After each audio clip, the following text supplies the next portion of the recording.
Welcome to chapter 27. Today we are going to finish the finite paradigm. After the last finite forms that we learned today, there is nothing else in the finite verbal paradigm. And then we are just missing one participle basically, and then that is it with inflectional morphology.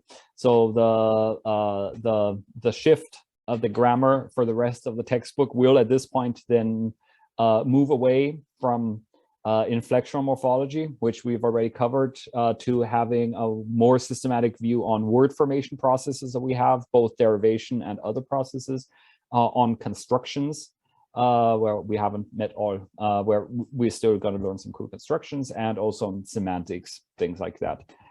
Okay, so the missing point in the inflectional paradigm, we've already met individual forms of this sort, but now we're going to have a systematic look at it.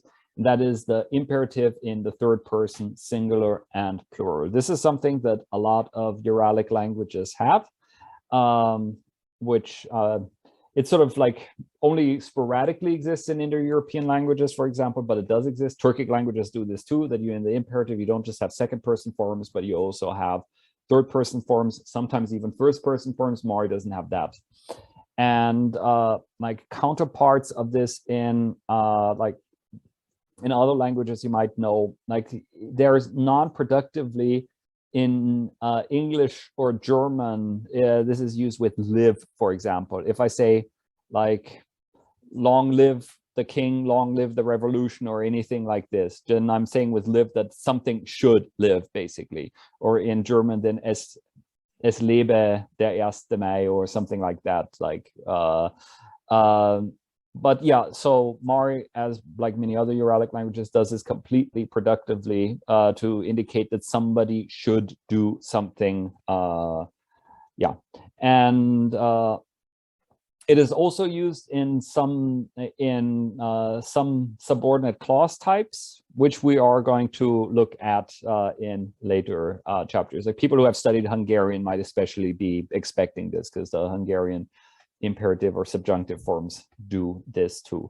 So the formation is well, it's not easy, but it is it's utilizing tools we already know. So I'm going to do it fairly like we can do this fairly quickly. And that is in the third person singular, the ending of the imperative is je or sh. Remember the nomenclature that uppercase letters mean that there is alternation here based on the sound environment. So it is either a voiced je or a voiceless sh, depending on the preceding sound, and the rules are exactly the same as in the imperative second person plural, or as with the possessive suffix third person singular. That is to say that after vowels, it's voiced je. After sonorant consonants, so liquids and nasals, it's je, like after an l, after an r, after an n or an n, then it's je. And after obstruent consonants, it's a voiceless sh. Obstruent consonants being on the one hand plosives, like p, or fricatives like f. Though it is comparatively rare that you have a fricative in the stem final position in Mari verb. I'm not sure if it happens at all, to be perfectly honest. I'd have to look this up. So this means that in the second conjugation, it is always a je, because in the second conjugation, the verbal stem ends in a vowel. And the first conjugation, it depends on what the stem final sound is. And also, as is always the case in the first conjugation, when we have a suffix that starts in a consonant that is attached directly to the verbal stem, we have stem simplification, stem alternation where it is necessary. Yeah, and the negation is just nje. That's the form of the negation verb with the co-negative form. So if we have, for example, kochgash, to eat, and I already put in the forms that we already stably know. Koch, eat, kochsa, eat, plural. Eat koch, don't eat, ida koch, don't eat. Let's say, Valentina, what would the third person singular forms, a positive and negative, be for kochgash? Okay, so it would be kochsho for the positive and inje koch Very good. for the negative. Very good. So we have a sh because we have here a sonorant, an obstruent consonant, a ch, and we have, just like in the second person plural, we have to have a stem simplification because koch sho would just not work in Mari. Yeah, and vowel harmonic alternation, not surprising at this point. Okay, third person plural. Here the ending is st with the linking vowel if necessary. So after in that, and if necessary, that means in the first conjugation. So we take in the first conjugation, we have the verbal stem, and then we have a linking vowel and then st. And in the second conjugation, we just attach the st to the end of the verbal stem, reducing the final unstressed vowel. And in the negation, it is then nisht, whatever comes there. And Sandra, can you form the forms for kochkash?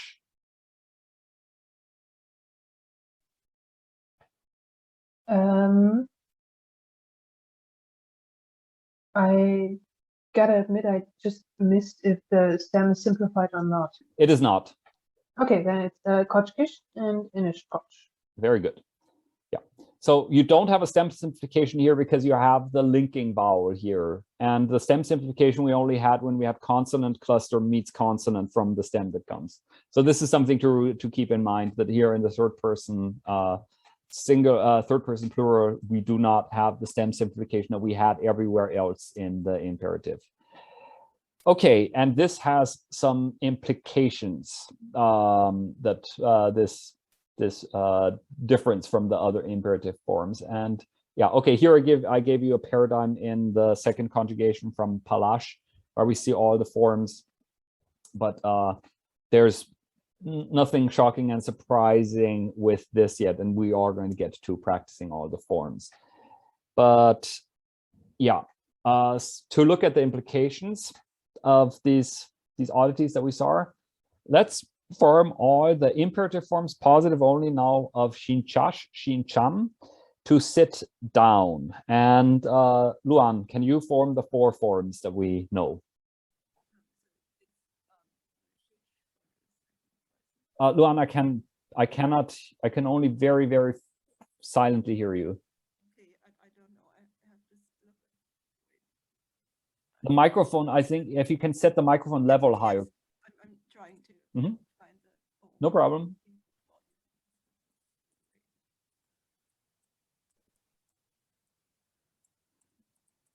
for some reason it doesn't work.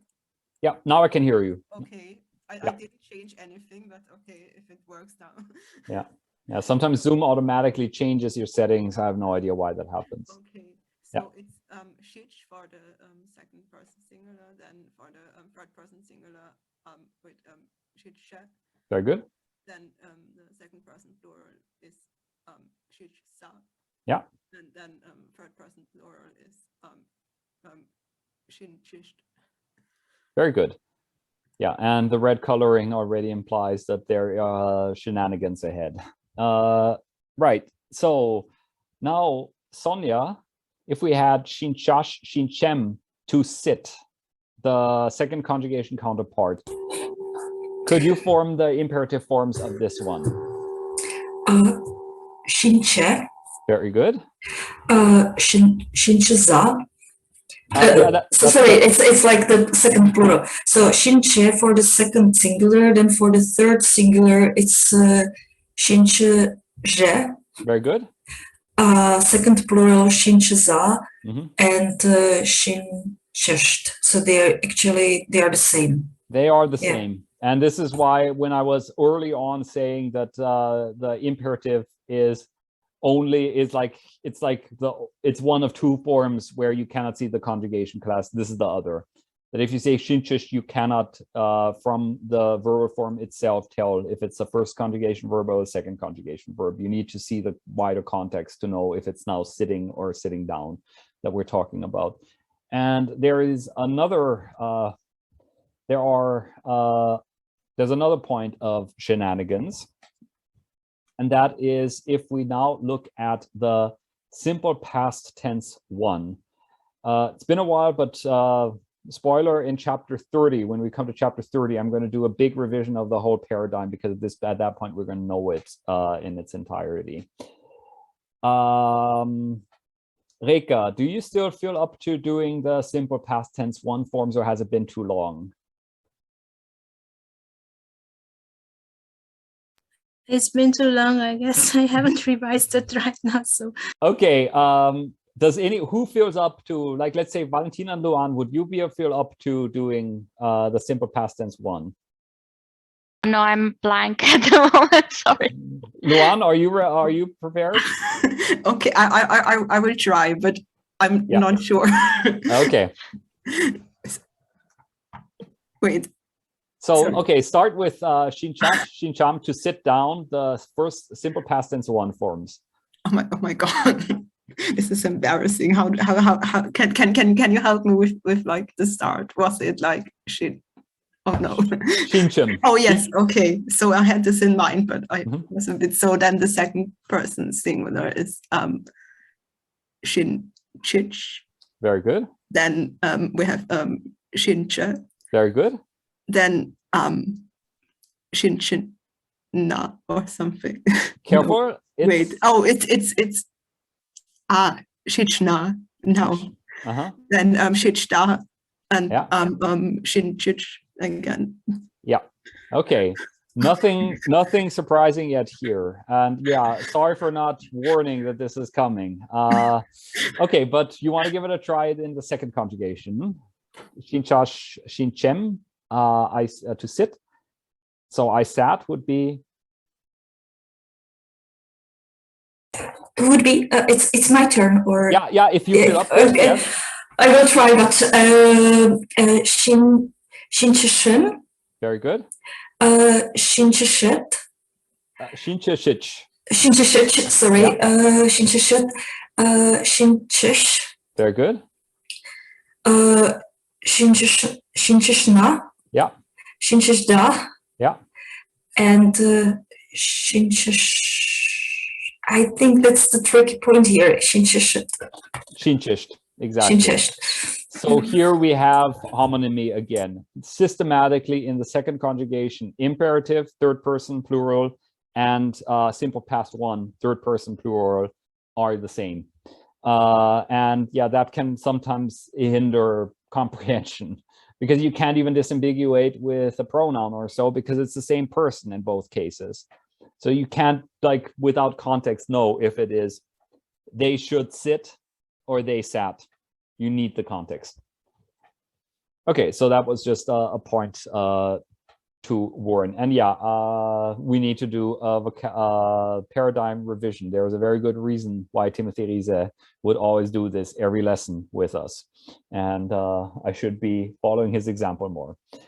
Okay, here just now some usage examples that we see, and I'll give you a moment to look at them while I look at them too.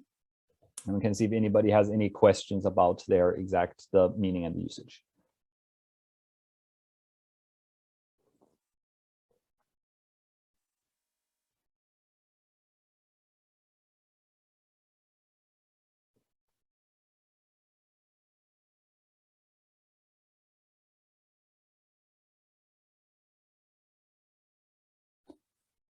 Okay, does anybody have any questions about the usage? Okay, I think it's fairly self-explanatory. And yeah, we're going to see it in usage. And I mean, we've already seen it in usage with the Liege form quite a bit. And that's it for grammar for this chapter. And now I just have a few word and word usage points before we get to the text. So the first point is the words ÜmR, which means like life or lifetime, and kурым, which means century.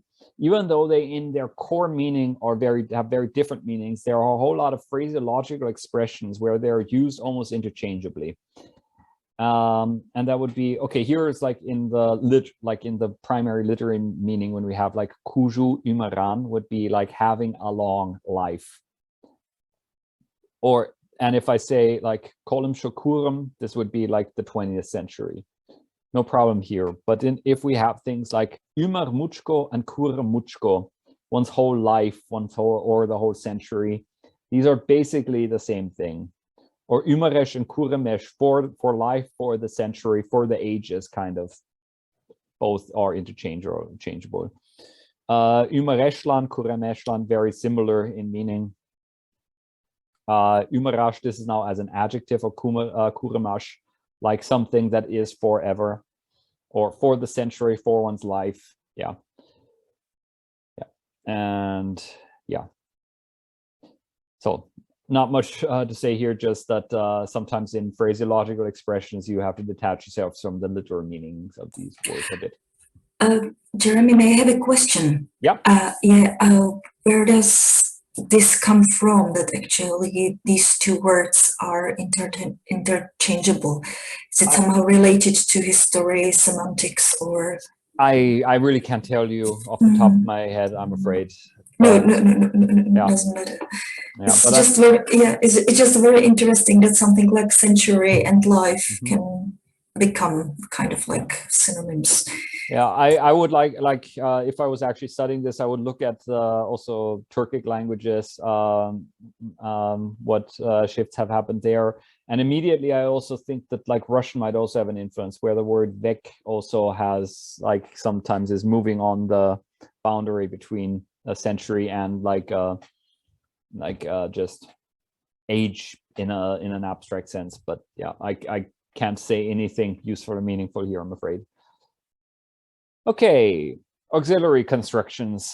This is something we're going to continue with in the textbook, to look at individual auxiliaries used in converbial constructions and sort of roughly delimit what their usage is. This doesn't mean that you have to actively learn to use them all perfectly idiomatically in the perfect idiomatic senses, but just that you get a sense of what they mean when you encounter them. And today we're going to look at two verbs. If you know Turkic language, there's going to be nothing new for you here, because this is directly borrowed from Turkic, both the verbs and their usage as auxiliaries. So first we have pitash, to end intransitively, like to come to an end, pitash pitem. And it in so in auxiliary constructions, we can delimit two basic meanings that we have here. And the first one is one of intensity and completeness. Like, for example, if you are talking about getting wet because you were, like, I don't know, you were outside and the weather was kind of damp. If you attach pitash onto this, you are talking about getting wet, not in the sense that you got a few dribbles on you, but that you were completely soaked and water got everywhere through all your clothes and whatnot. So you got as wet as you can possibly get, that kind of intensity. That's the one basic function that we can delimit. And the other function is that we can indicate that everybody that could have participated in an action did participate in an action. To give you a concrete example, let's consider the dinosaurs. They're having a very bad day. And they all die. They go extinct.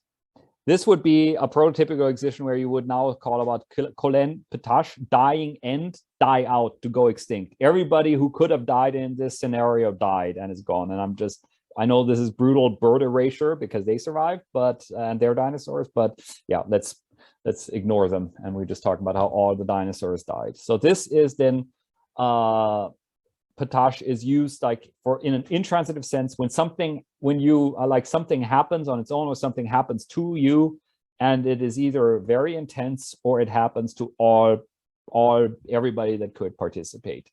Where we can have some examples where we see it. So me godem me pakeste liena sandene neren pitishna.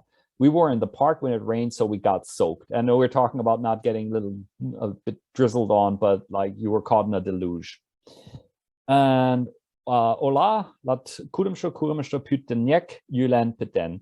So the city burned to the ground in the 16th century. Everything that could have burnt. So here we're on the boundary between these two meanings that we're looking at. It's like the city as a whole, or yeah. Keneta jünger juk schergelte studentflak shalanen pitisht. Yeah, so suddenly you could hear a bell and all the students dispersed. Not one of them stayed behind, they all went their own ways. Yeah, or nuno chilan tolan pitish, they all came. And it's like here I'm double stressing that everybody came, that everybody who we hoped could come was there. Okay, so this is now pitash, pitem, to end, the intransitive verb.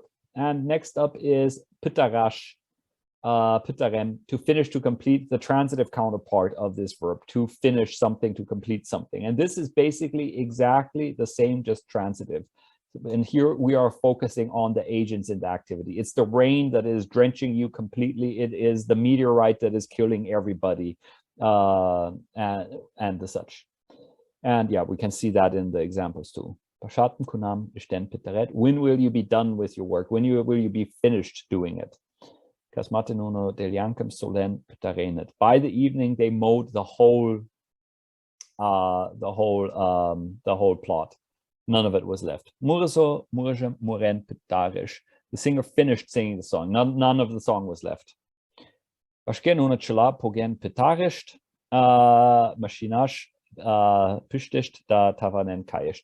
So they quickly gathered, and here, this theoretically, this is in the second. This could also be read as imperative, but our Mari native speakers read these as past tense forms. So they gathered everything that they could have gathered. They gathered and they put it in the car and they left. Okay, any questions about this? So for the formation, it's always pitarash or pitash plus the converb. Always with the converb, and pitash only with intransitive verbs, and pitarash only with transitive verbs. Okay, thank you. Yeah.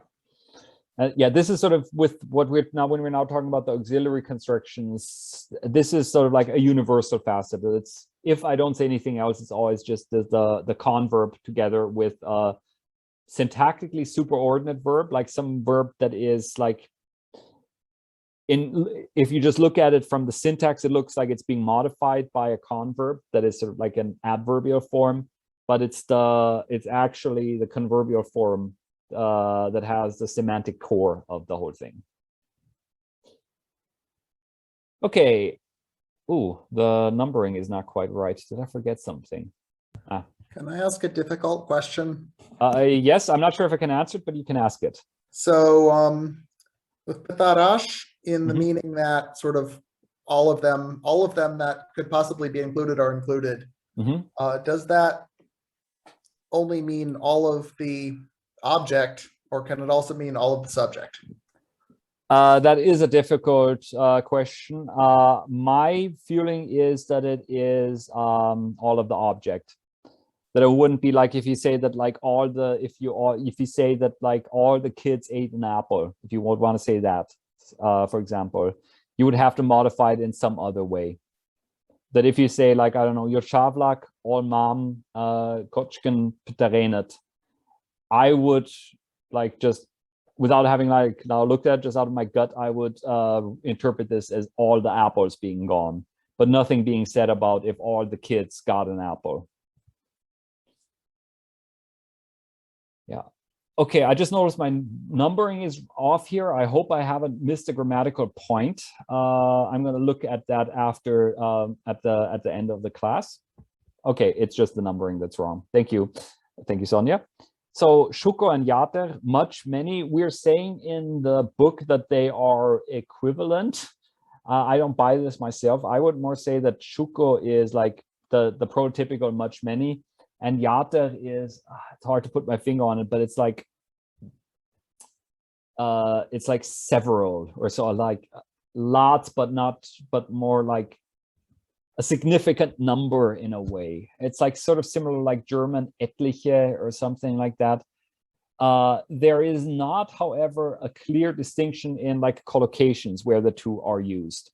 I looked at that in the corpus, that if we look at shuko plus any word and ятыр with any word, if we look at what words occur with them, we see that shuko is more often used in the as a predicative, that you say there are many or so, like their houses are many or something like that. And ятыр is not quite as often used like that.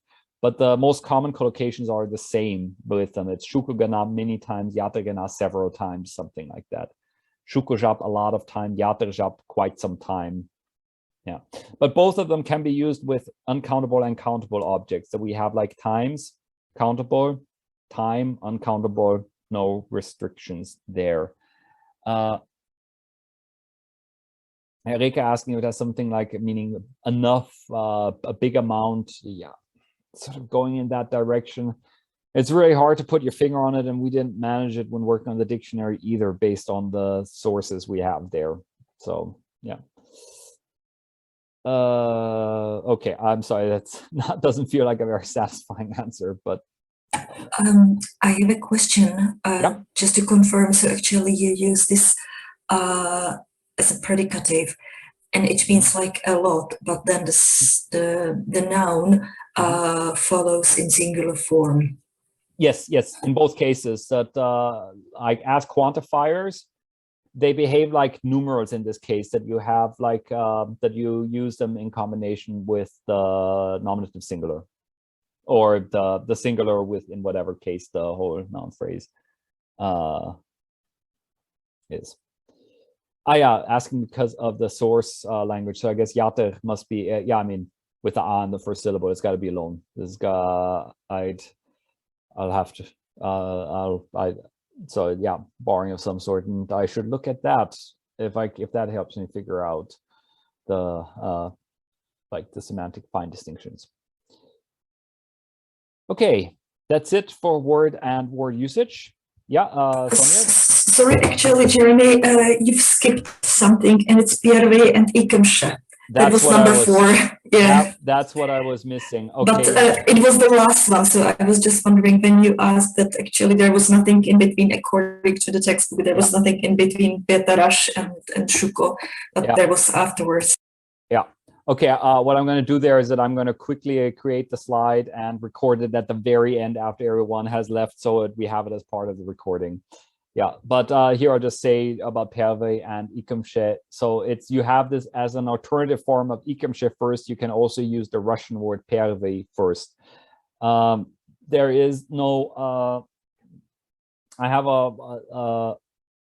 again a hard time putting my finger on it exactly what motivates them, and motivates Marius to do this. I have been told that it is more poetical sometimes to use the первый form. And it's funnily enough, it's not really perceived like as it is very deeply ingrained in Mari. It's not really perceived as a foreign element anymore by speakers. And I mean, and this is something, I mean, this happens quite a bit in different languages, that you have the low ordinals can also be borrowed. And this happened in English, for example, where second is a borrowing that replaced whatever the Germanic form would have been, like the tooth or something like that. And there must have also been a historical time period when those two forms coexisted beside each other. But yeah, so we have then the ordinal first, we have the Mari form and the Russian form coexisting. Actually, I think just having this spoken thing, that's going to be enough for the course. And I'll put in slides then for the online version. Okay, are there any questions about the grammar of the words and word usage before we get to the text? Okay, then let's have a look at the text, which has a bit of a meandering narrative, that we have the setup of the situation, and then it starts talking about something completely different, and then it remembers the setup at the very end. But I think we hopefully have the attention spans to get through the text. Okay, I don't remember whose turn it was anymore, so let's start from the top with Valentina, and then Sandra, Luan, Sonia, Reka, Kelvin, back to Valentina.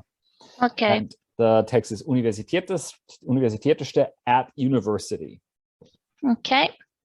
So aista tace universitetisch puren lactina da student vlakin ilishim stim on chalena. So today let's enter the university and have a look at student life. Yeah, and it's very nice how you translate conveyed the momentary value of onchalash compared to onchash. Like instead of look at, it's like have a look. I didn't do it on purpose, but but it works. Thank you. Yeah. Okay, Sandra. Kuzen otonemet momshim lap yara japishtem kuzen etarat. How do they study? What do they research? How do they spend their free time? Very good. Then Luan? Sen jati tyngan meshke eshe ikmenya minut koden before the lesson starts. There are still some minutes left. You're right, Sonja. Yavaş yıkılan şıkta everywhere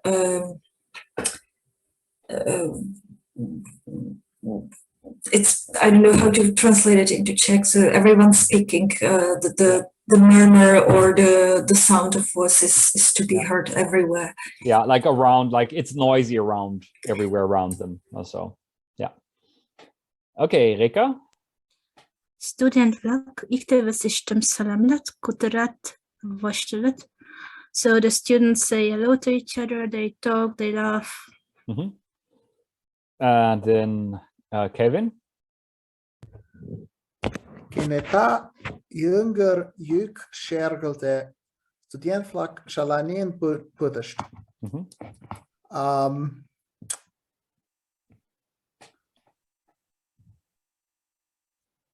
Unfortunately, there are quite a few words in there that I've forgotten. Okay, I can help out. Which ones do you... Basically everything other than student. Okay, Keneta is suddenly. Okay. And Jünger is a bell. I think you might know Yük. Yük. Yeah, it's a voice or a sound. Okay. And yeah, Shergeltash is like to ring out. Shalanash is to go apart, and Putash is to end. Okay. Oh, all right. So suddenly the bell rings and the students all scatter. Exactly. Oh, wait, that's the sentence we had earlier on, isn't it? Exactly, it is. And I have a question, Jeremy. Yeah. I was quite surprised to learn that at universities in Mariel they use bells. Yes, they do. To mark the lessons. Yeah. Yeah. No, this or is lectures. This is a thing in Russia in general, and you don't just have these bells at universities when students are there. You have them at academic conferences too, and it can sometimes be somewhat a startling experience when you have you're at a coffee break at a conference and suddenly this dreadful electronic bell goes everywhere, getting everybody to go back into their classrooms. It can give you some flashbacks to school days. Yeah, and it's usually I just know them at Mari State University. The bell, it is gruesome, the sound that it makes. It is high pitched and loud and shrill, and yeah. I'm happy you said it, because here in Czech Republic they do the same at the cinema and at the theater, and I'm always startled. So yeah. I'm happy I'm not the only one. Yeah. Yeah. Okay, so then it was Valentina, was your turn, I think. Yeah. Okay. Meat nunin počeš ik polemiš purishna da yara verim nalna. So we also basically follow them into the room and take free place. Yeah, this text this is one of the things where you can tell that this is not a very recent text, because maybe you could do this back in the day, but not in recent years in Russia. To get into at a university, you have to have a permission slip or so to even get into the building. So you can't just wander in because you're interested in what is happening and go sit down in some lecture that is going on. Okay, then Sandra. Seminar. This is a seminar about Mari language history. Yeah, or here there is a seminar about Mari language history. Yeah. And now our mind is going to start wandering a bit. Luan? studentlag Mari ӱmым шимлеме нерген kangashat. So the students discuss researching the Mari language. Exactly. And yeah, now the discourse actually begins. Sonja? Mari ӱмын эше латкудымшо курымыштак шымлаш тӱҥалыныт улмаш.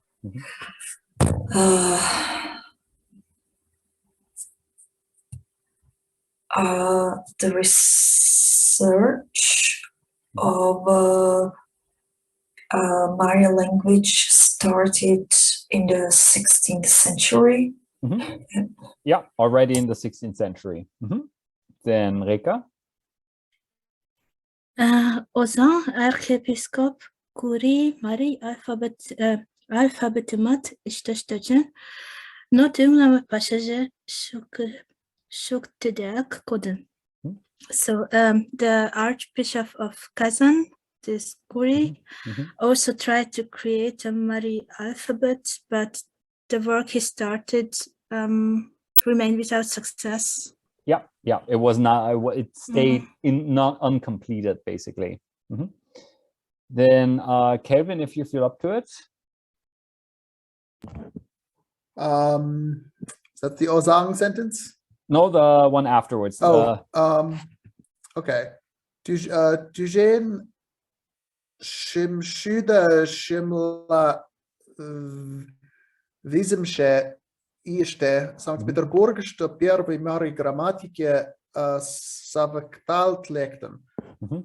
So in the year 1775 in St. Petersburg, the first Mari grammar was published. Very good. And does anybody know on what day in 1775?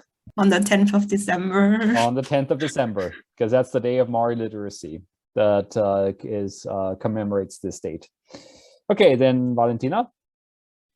Okay.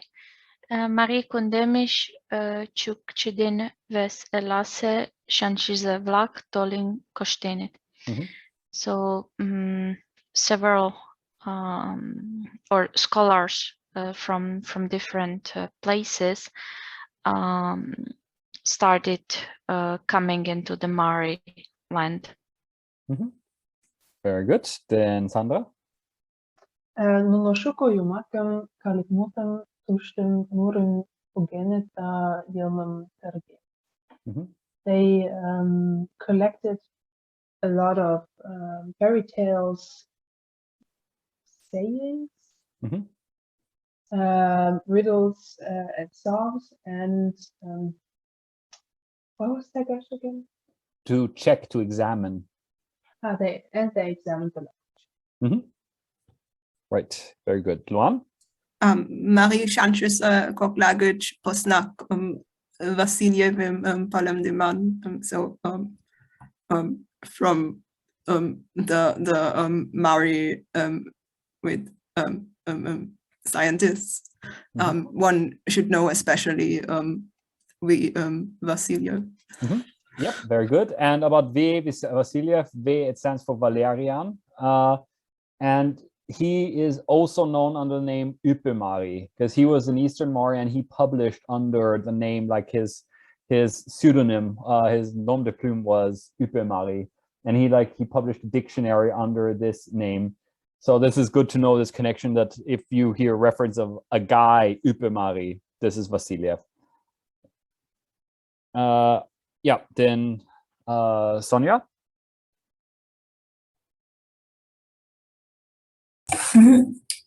Ja, ӱмыр муч кутура Mari йылмын вияҥдаш да йылме гоч Mari калыклы шижмашыжым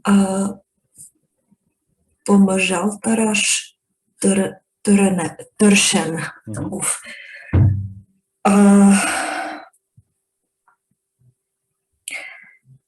Just looking into my notes, I would say that a lot of, or most of his life, or a lot of his whole life. His whole life, he spent developing Mari language, and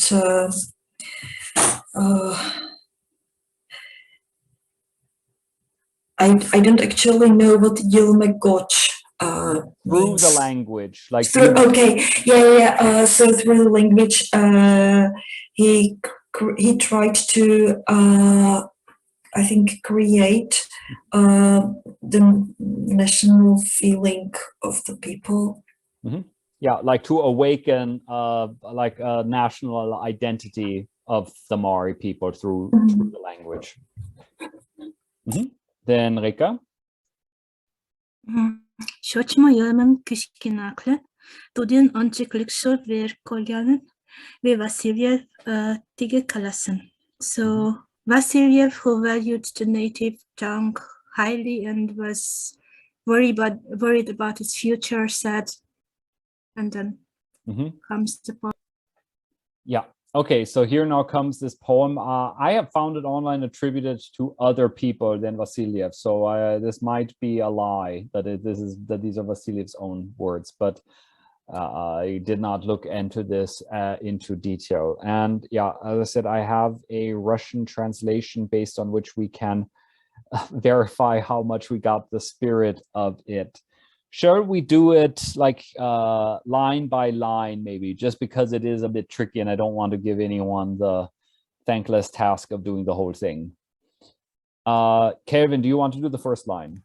Sure. Wait. Oh, there's a part of this is missing, actually, isn't it? Yeah. The ülme Moliyesh. Yeah. Okay, so the first lines that are missing, it's ülme Moliyesh. So it's like the thing called language. What is the thing called language? What is the second line? No, wait. What do you do with language? Yeah. What do you do with language? Very good. Then Valentina.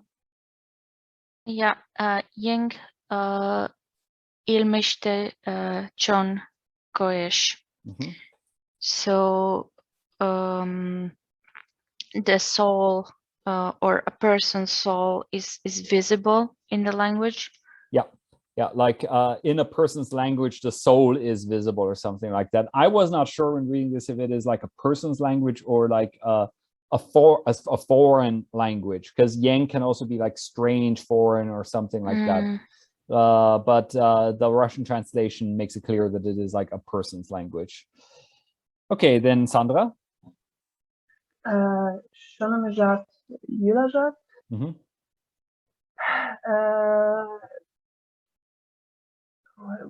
Wait. That is parallel to John. And his were their opinions and customs. Yeah, their thoughts and customs, like their thinking and customs. Very good. Then Luan. Kalik ilash shonagen. If the people think of living or something. Yeah. It's like if you're translating to German rather than denken, you can do gedenken, wenn das Volk zu leben gedenkt. So like if the people want to live, basically, or if they're planning, if a nation wants to survive, kind of. Okay, then Sonia. Лежать лежа и лежат. So even their thoughts and their customs, and I don't know how to translate leisure. It's something like there will be. There should be. There should be. So they must have blah, blah, blah. So this is like basically a possessive construction at the end. They have to have like opinions and customs. Then Reka. I'm not sure what that means. If the word shall be cohesion, what's that? Like visible. Proud or visible? Visible. So And if it should be visible in the world. Yeah, like something like that. And then Kelvin.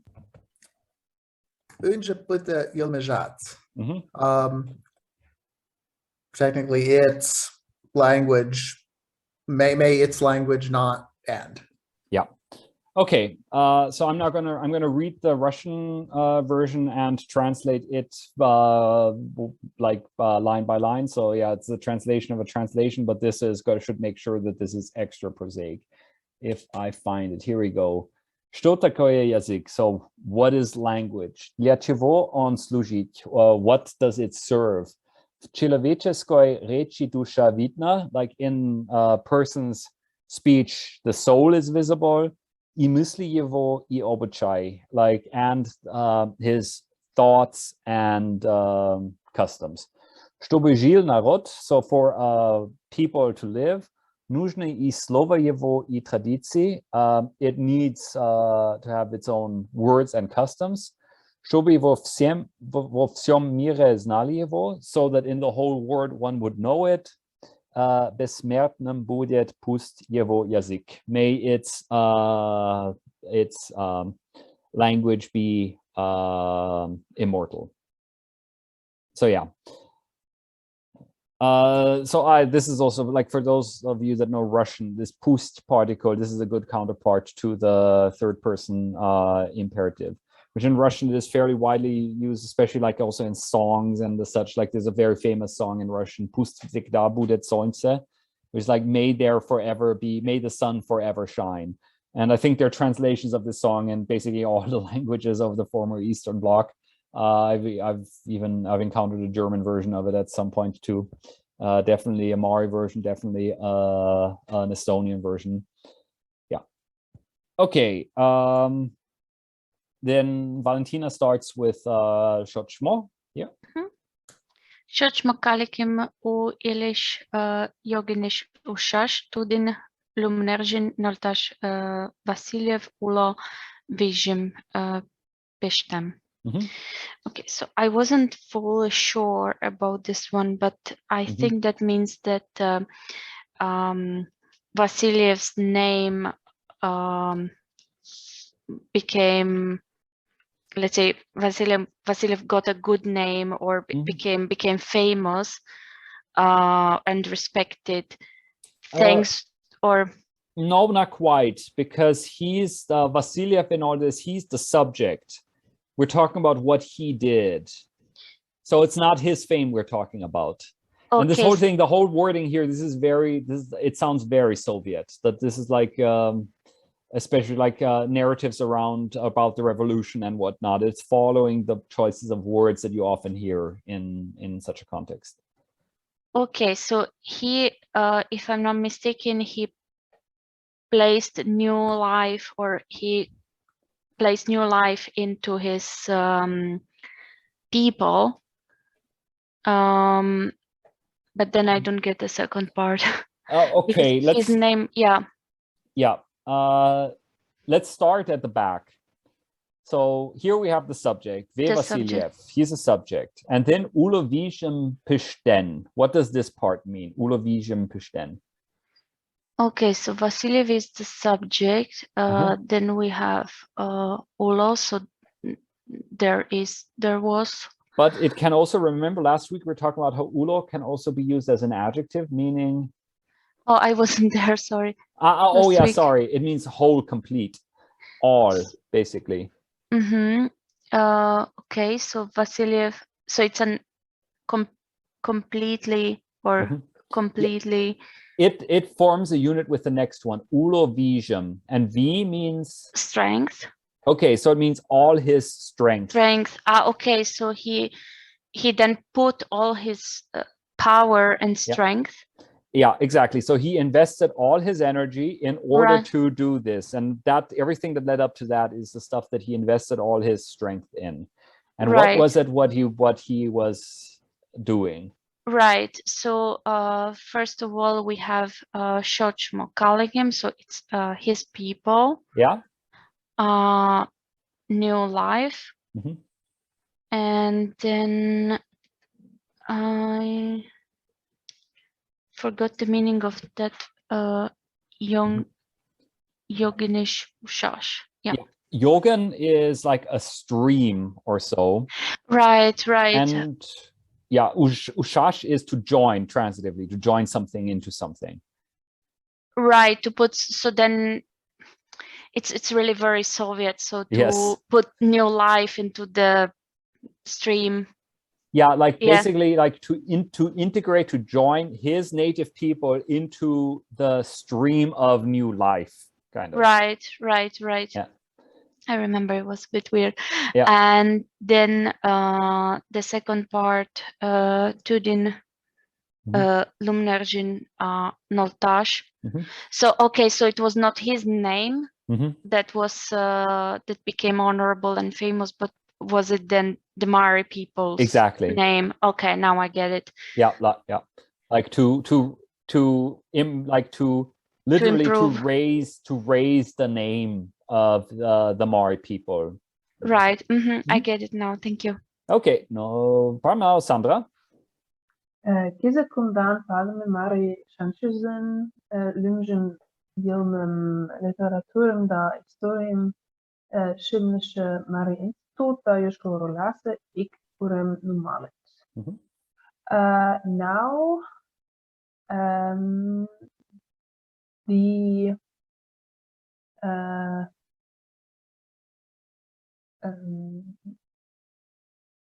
Language, Literature and History Research Institute, the Mari Institute of Language, Literature and Historical Research, and a street in one street in Yoshkola have were named. Are named? Yeah, like literally, it is they carry the name. Okay, carry the name of this widely known Maori scientist. Very good, exactly. So yeah, and this the Yilmem Literaturem da Historiam Schimlische Mari Institut. This is more widely known by its Russian name, specifically the abbreviation of its Russian name. That is Marni. Marijski Naučno-Isledovateljski Institute, and then comes the language literature part. I don't remember it exactly. So, but that's then abbreviated as Marni, and that is sort of like the Mari equivalent to a science academy that you have. It's a research institution that just does research. They don't do any. They don't have students. And they're like the people who publish dictionaries and stuff like that. It's a really good, they have some really good work groups there, and they do solid things. Like a lot of the materials that we've been looking at, like the online databases of Mari literature and whatnot, that's all Mari. And yeah, so is that a bit like the Academy of Sciences of Mariel? Yeah, exactly. So you have like the two main research institutions that we have in Mariel. We have the university, that's MAR-GU, like Marijski Gosudastveni Universitet, Mari State University. And then you have where you have the students, and then you have Marni, the research institute, where they just do research and don't have to bother with students. Okay, then Luan's up next. Seminar bitte med studentvlagdene ятыр Mariumen Pyrimashish Nagan studentvlagen Tunemish da Ganemish Nagan Kuderishna. So after the seminar ends, we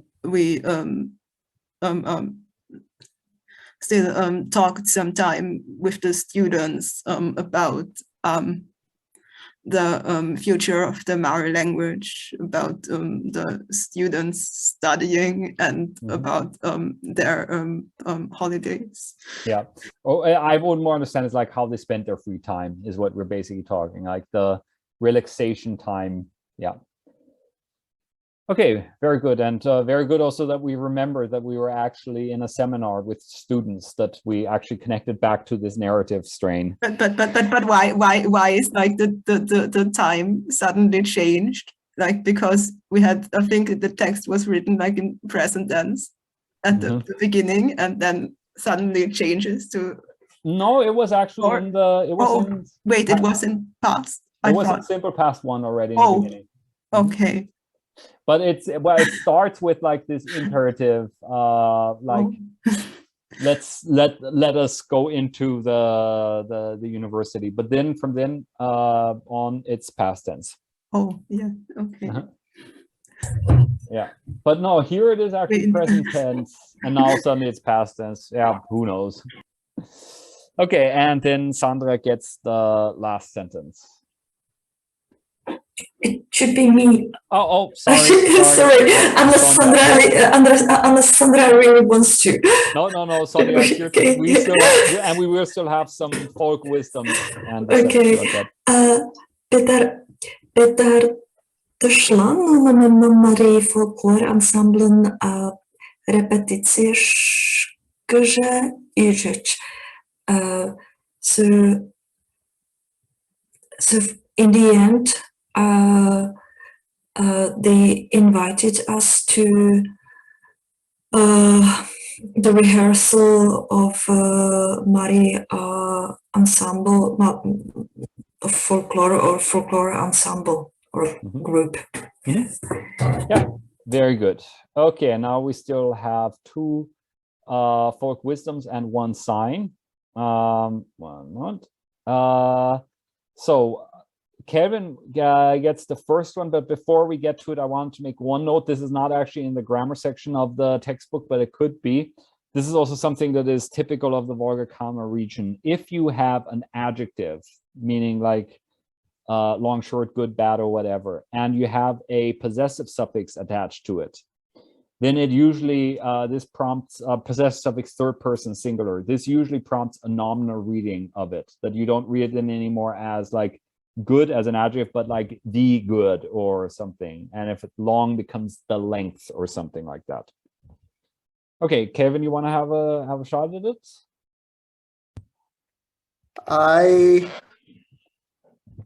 Well, moeten küçücük sai, kandaran kujujo sai. Mut is familiar, sai is familiar. So mut is a word. Mut is word. And kandera, do you know kandera? Kandera. Think of the dance, if you know that.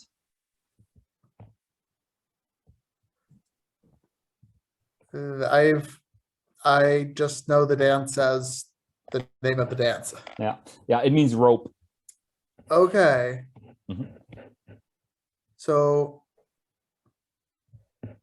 the brevity of a word is good, just like the length of a rope.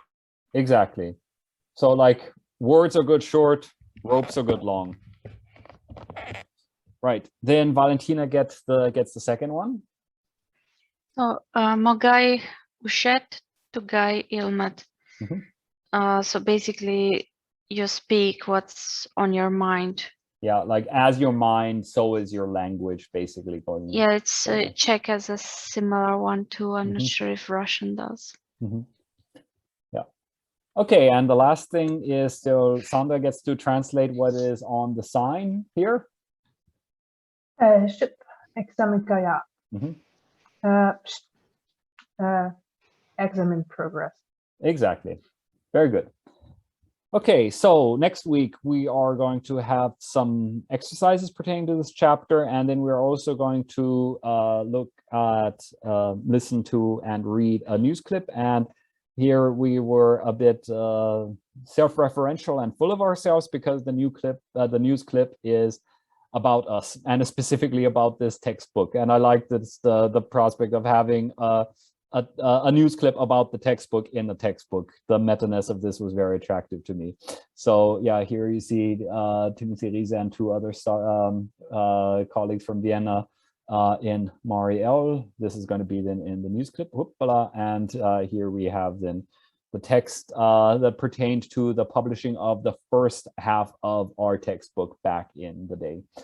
Are there any other questions pertaining to the chapter, the text, anything we have had up to this point in this chapter? If not, then I am going to stop the recording. And the the people watching at a later time, yeah, see you in a moment. Okay, we're back, and it's time for some exercises, and we're going to start with just simply the formation of the imperative third person singular and plural. You have in exercise 1, you have a list of verbs in the infinitive. Please translate the verb if you can. If not, ask me for a translation, and then form third person singular positive, negative, third person plural positive, negative. And we'll start with Valentina. Okay, so we have yomash, disappear, to vanish. So the positive forms yomje, yomisht, and the negative form inje yom, inisht yom. Just the first one, the vowel harmony, can I hear again? Then it would be yomjo, right? Yomjo, very good. Yomjo. Yeah, right. Then Sandra? We have tolash, to come. So it would be toljo, injit, tol, and tolished, inisht, tol. Very good. Then Luan? Luan, your volume is again very quiet. If you can, but like the thing you did last week, that worked. Okay, yeah, I did nothing last week and it just got better. Oh, it's getting better again now. Okay, it must be something that it's doing some weird auto adjustments, but I can hear you now. Okay. So purash, to enter, and purisho, inche, puro, and then purish and inisht, puro. Very good. Then Sonia? Ertarash, I don't remember what it means. Is it like to enter? It's to establish. It's connected to there's the verb ertash, which is to pass, to go by, and this is a causative form of that, and it then means to carry out, basically. Okay. Also, like it could also be like to spend an amount of time or something like that. And so the imperatives, it's ertarish,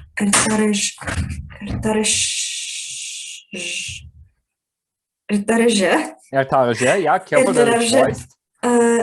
And ertarisht, and enge ertare, and earnest ertare. Very good. Then Kelvin? All right, vostalash. Is that to answer a question? No, good thinking, but no, it's to laugh. Okay, so vostalash, then vostal, vostojo, vostalsa, and vostlasht. Yeah, vostalsa, that would be second plural, which we didn't need right now, but it's correct. And the negative forms? All right. Just third person? Just third person, yeah. Inje vostal and inisht vostal. Very good. And back to Valentina. So we have pitash pitem, to end, and we have pitija pitisht in the positive form, and inje pite, I guess, inish pite in the negative form. Very good. Sandra? To charge. What's that? To try? Yep. So to very good. And inje and and inish. Very good, perfect. Then Luan? Tagash, to check, and dagische and inche dagger, and then dagisht and inisht dagger. Very good. Then Sonia? Manash, say, and manje,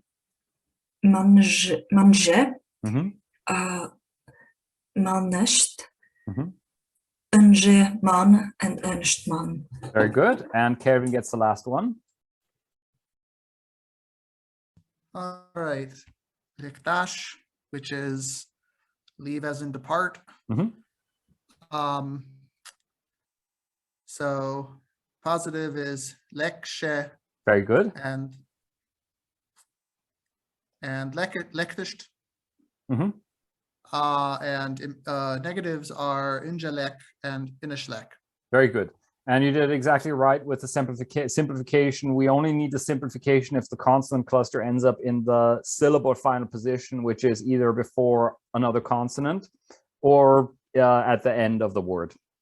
But for the third person singular where we have the ending isht, we don't need it because we have a consonant there, and then the font tactics are not actually making life difficult. So now we have some sayings, and we'd like to translate them, and we would also like to interpret them if possible, starting with Valentina. Yeah, it's Пережатемже Shirikshot Elije. So this is a Czech proverb as well, I think, if I understood this correctly. So it means that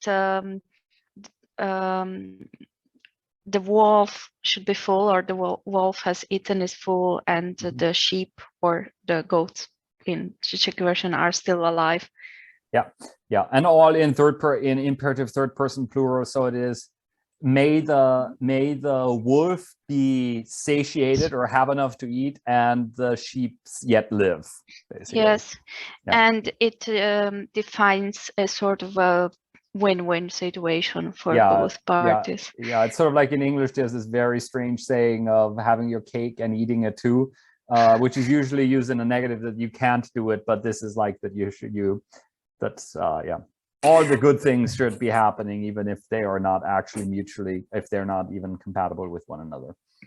I will just add about a Czech saying that we use it with a goat, and we use it about the description of a situation that has happened or happened, and we use usually like past tense or present perfect to describe it. So definitely not an imperative. Yeah. Okay, then Sandra gets the next one. Shkendem it mokto yengte moktejo. Do not praise yourself. Let the people praise you. Or others. It's again this strange polysemy that we have with yang, that it means person, but it also means others or some. Which is, by the way, it's a Volga Kama thing that the languages of this region, they all have this polysemy. Right, Luan? Shüde tanget inchali shüde tanget lisha. So there we should not be your 100 rubles. There should be your 100 friends. Yeah. May you not have 100 rubles, may you have 100 friends. And this is a saying that inflation in particular has made somewhat ironic, because it makes you sound like a high roller if you have 100 rubles. 100 rubles is a bit more than €1. So it's like, oh boy, I'm really rolling in the money here. Also, having 100 friends sounds extremely exhausting, if you ask me. Okay, so that's it with the sayings. I think there might have been more than these in the Russian language version of the textbook, but these are the only ones that Tim and I accepted as sufficiently transparent. We're staying with imperative third person, now just singular. We should now transform the firm in that's in parentheses into an imperative. Wait, I'll try to. Okay, we see complete. I'm gonna scroll down that. Hopefully, you can also see the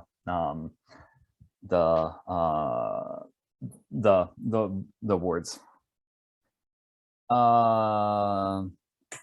Sonia's turn. Yeah. Sonia's turn. Yes, and then also translate the whole thing, please. I will try. Okay.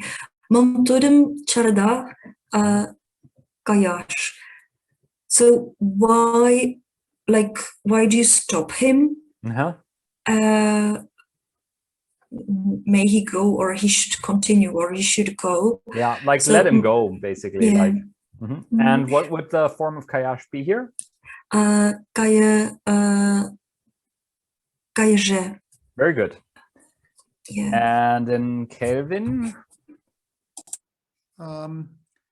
Erkatalan kalasza möglich on the crack lekshe. Och gegen skolan attack Barashkodesh.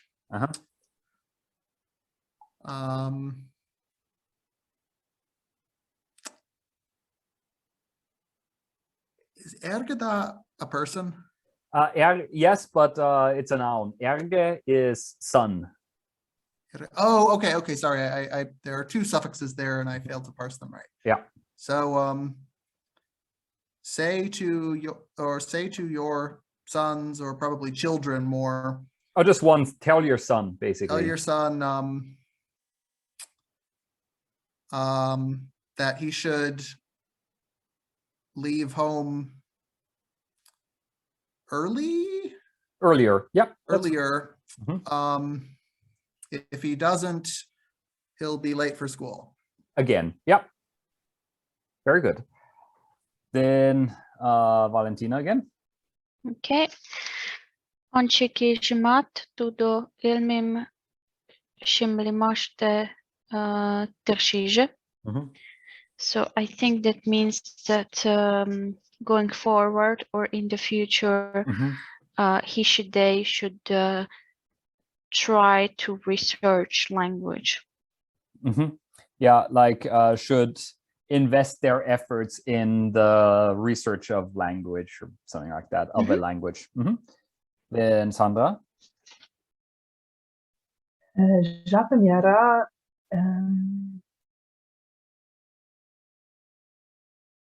inje ятыр.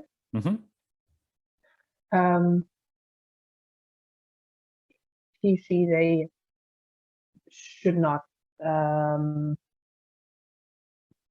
let time go by idly. Yeah, so basically shouldn't waste time, shouldn't just stick around, or however we want to say this. Like, yep. Okay, then Luan. Oh, sorry, I that was unintentional. So, yes, you get the great one. Yes. Unatlan kalasse gymish soflam inche mush ukegen oyorelan ishanashkin oksat okli. So tell your guests if they shouldn't wash the tableware or dishes or whatever. Okay. So if not, according if not, so if you believe in the superstition, you will have no money. Yeah. So this oyare, this word, as you can see by the vowel harmonic violation that we have here, going from O to Ö, this is a univerbation, that it's like a phrase being put together into a word.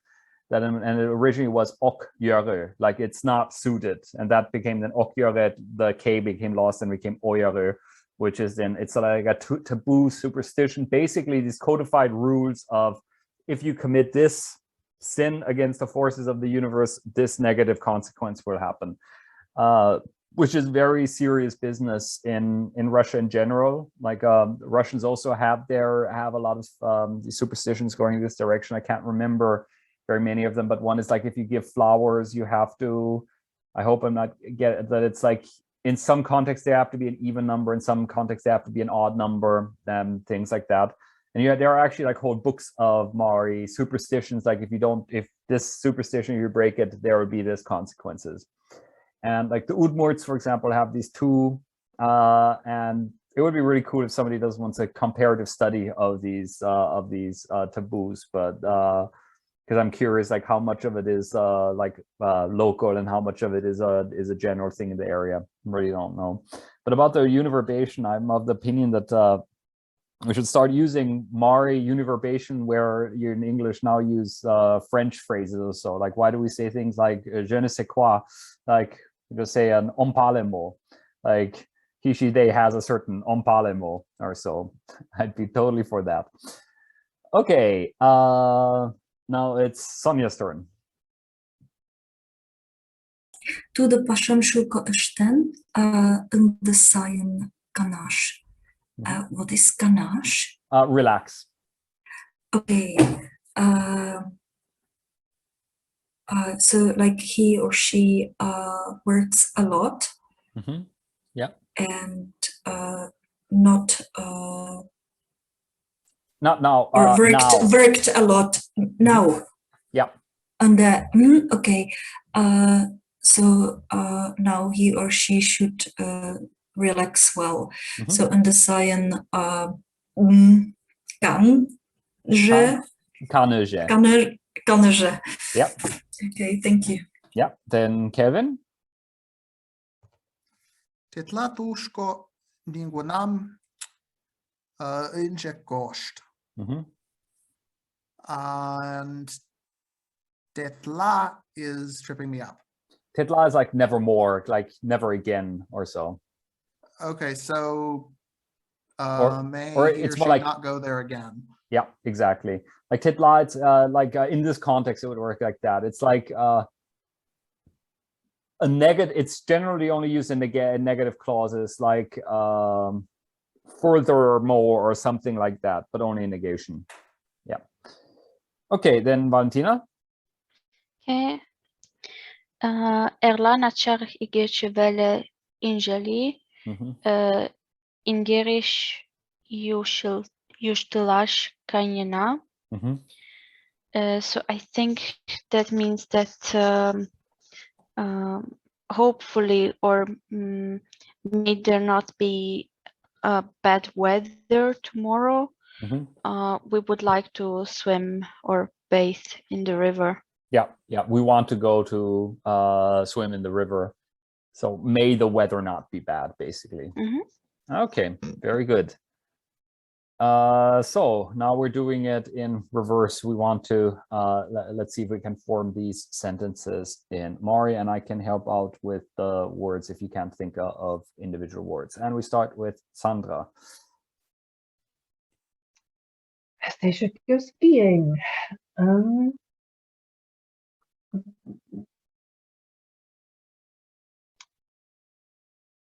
Wait, is it just Munchatash, or do I need another? Do I need Kayashki as well? Munchatash is the right verb, and it's just like Munchatashing with skis. Yeah, that's okay. So Nuno Yichidin and Munchal fish. Very good. Yeah, and if you're in the third person plural, you don't even have to know the conjugation class. So Luan? Then he should go to the store to do keep dish kayushe.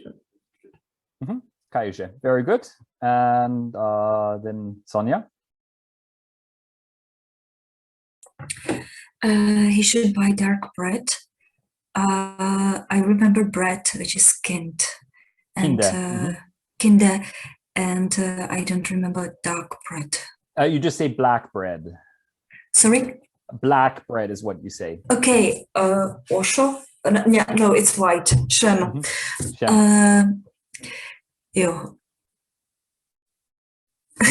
I got stuck with buy. Sorry. So with buying, you just say take, basically. No, okay. Turo należy kindem. It's very good. Just the word order. It would be turo. Turo należy at the end. Thank you. Yeah, shem kindem należy, basically. Okay, good. Then Kevin? Turo oskindem ingenal. Very good. Then Valentina? Okay, they should bake a layered pancakes. Oh, I'm sorry, I read by, so I had Nuno komable nam nalicht, but I forgot to bake.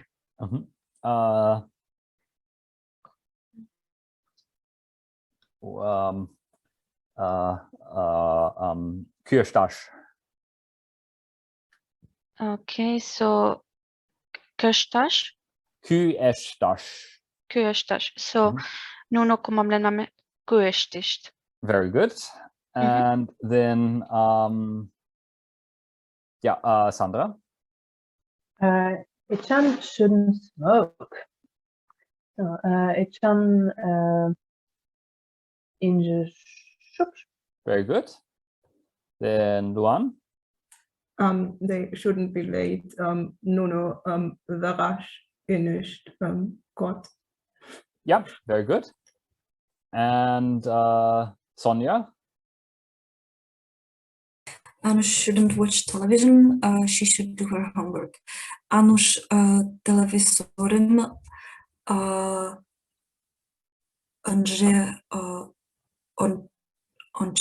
oncho.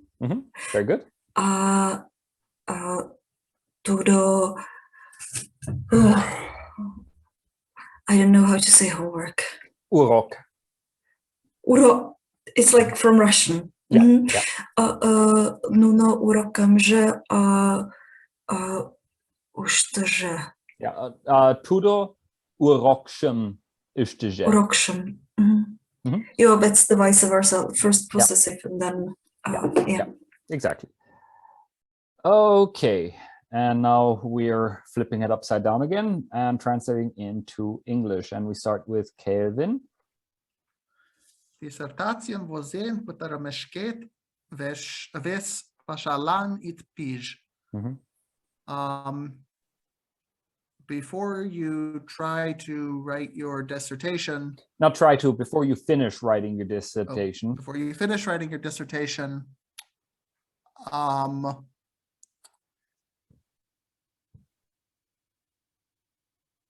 I'm having trouble with pijash. Okay, pijash means literally to get stuck, but it can also be to start something. Oh, don't.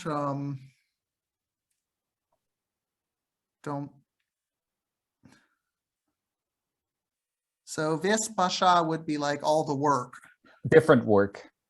Different. Oh, don't start a different job. Don't get a different job. Yeah, or like don't throw yourself at a different task. So like pasha, it's like Russian. It's both like Russian rabota, but also Russian diela.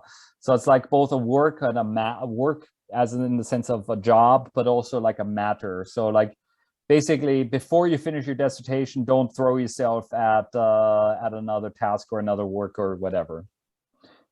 Yeah. So it's like it's a noble principle that would leave a lot of us in academia completely dysfunctional. And ves is not Russian vis. No, it's not. It's different. Another, like, yeah. But I'm not sure about the etymology right now. Would have to look it up because it can't be an old stem because of the s. Yeah. Okay, Valentina. Okay. Then we have Jörgen vet nojen pitenat kanalte izvish. So I think that's that means that you have gotten yourself completely tired. Rest a bit. Yeah. Exactly. Like you're completely wiped out. You're completely exhausted. Have a little rest or so. Okay, then Sandra. Jugorni melan puen ertat, alles gesagt luren bitterin omel vara rak poem. I'm having trouble with puen kertash. Okay, puash is either to give or to blow. To give in this context, yes, it is both. But and then kertash is.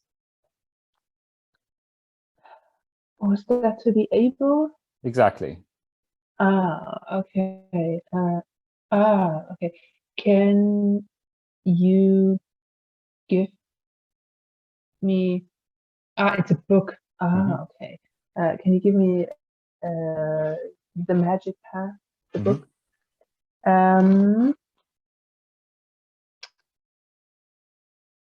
I haven't finished reading it myself.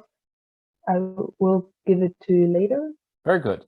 Yeah. And so about Yugorno, I have not read this myself. This is like sort of like to me, it seems clear it was motivated by like the sort of some familiarity that Mari have with Finnish matters and the such. It strikes me as like an attempt to like have their own Kalevala kind of thing, but it is something that only came out for the first time a few years ago. So, and it is based on like old folklore and the such, but it is not like a holy book that was already kicking around 200 years ago or anything like that. Okay, then Luan. Koncertečvara Kalik ятыр Kayan Pitan Ogel. So after the concert, the people, and then I don't like ятыр is like still much time, but I don't really know like if then Kayan Pitan Ogel refers to like Kalik or a lot of time. Not a so Kalik. I think it should like mean something that after the concert, like, and then the people haven't gone like all or something. That's exactly it. Okay, but how do you put this ятыр? Okay, so after the end of the concert, still first, it took some time before all the people had left. Oh, okay. Yeah, so it's just like a temporal, this time interval is to be understood as a temporal adverbial. This ятыр saying still some time the people hadn't all left. Yeah, and this is now the usage of patash where it means like everybody. It took some time before everybody had left. Some people had left already, but it was still some time ятыр until everybody was gone. Okay, that's it for this point. What's up next? Oh, a little dialogue to translate, and Sonia is up first. Etienne, evokem pomožal tare. So it's someone talking to Etienne. So Etienne, and I don't know what pomožal tarash is. So pomožal tash I think we had as to wake up, and pomožal tarash is the causative verb to wake somebody up. So okay, so wake evoke up. Or wake evoke. Yep. Wake up evoke. Wake up evoke. And then Kevin. Ogeskul, tudo shukerte okol vosen, malen temje.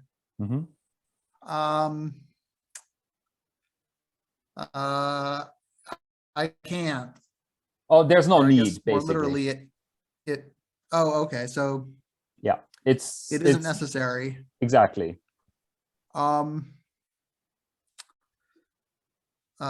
He. Oh, shukerte. So shukerte is long ago, and shukerte ogre is. It would be not long ago.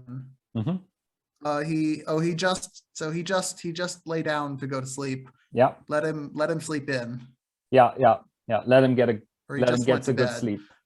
Yeah. Okay.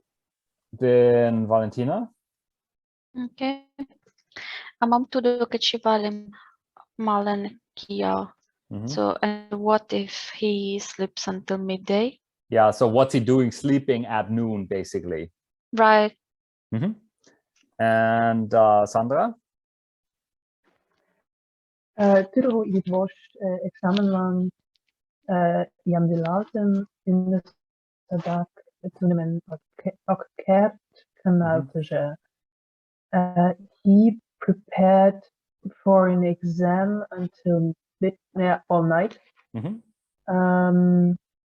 What's that? Now he cannot study anyway. He should relax. Very good. Okay, what have we got now? Oh, there we have Ivuk enjoying a little rest.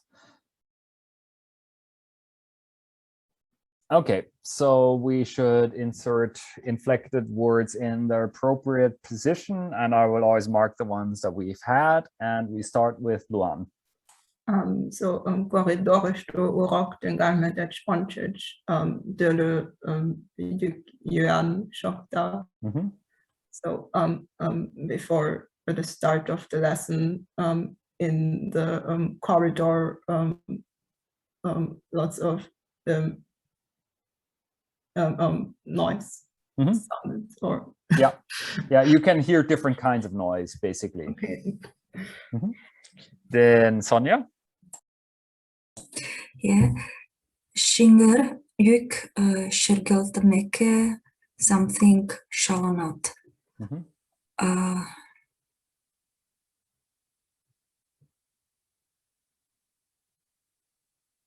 I would say chalanat. That's correct. Chalanat. So it's after the bells ringing, everyone, and I think chalanat. It's to disperse, like exactly. Shalash. Shalanash is like just to go apart, to disperse. Very good. Okay, then Kelvin. Puden shonamashje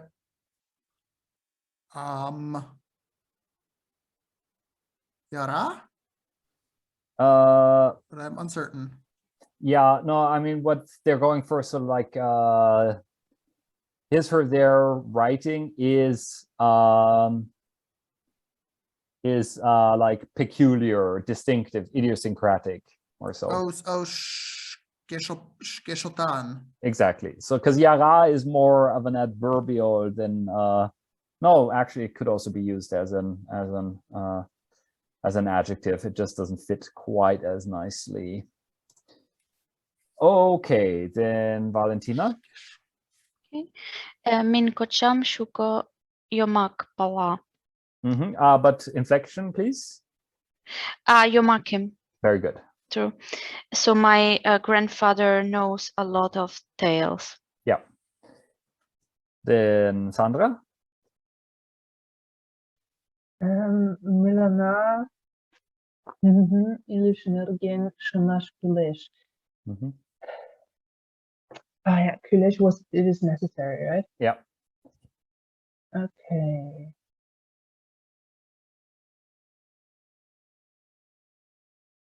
We need to think about life. Yeah. About what kind of life must we think about?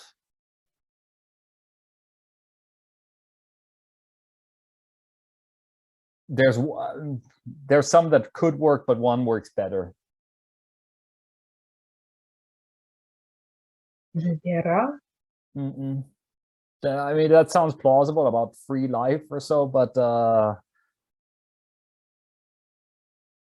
they're looking for like future lives or so. Untitled. Yeah. So it's like we have to think about the future. Okay, then Luan. Then the yara shabetem kuse atara. How do you spend your free time? Yep. Then Sonia. Mari something koklagach te kum palamdanet. So among the Mari people, who did you get to know? No, it's not. It's palem de net. Do you want to? Yeah, and not no, but it's derived from like, this. Like to introduce. Yeah, it's like present. Like to highlight, to introduce. Okay, yeah, thank you. To commemorate, kind of.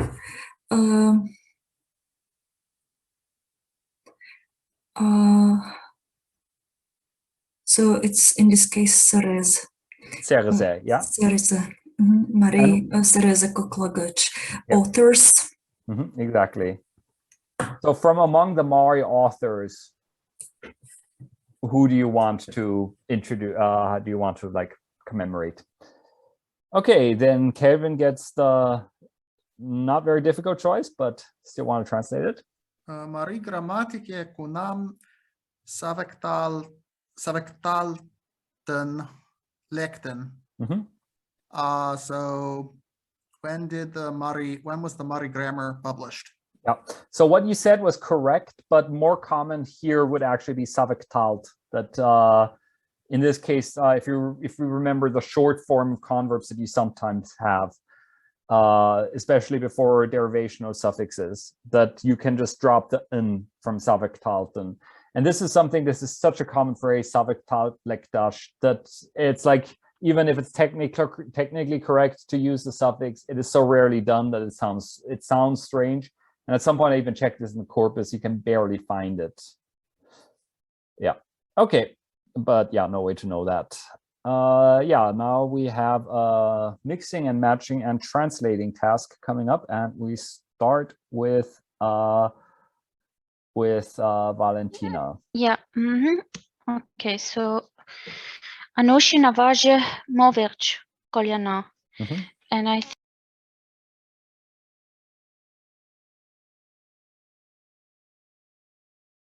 Valentina, we can't hear you. Yeah. Sorry, I was playing with the mute button. So I think that goes with D, udržin tazalik she verč. Yeah. So in the translation, what does Anush's mother worry about?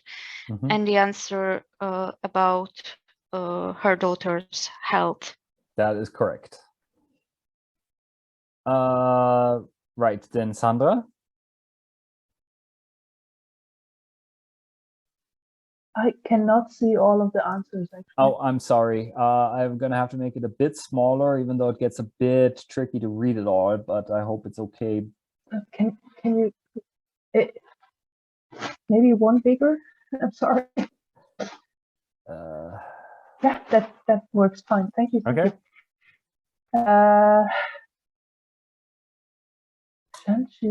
Monterga.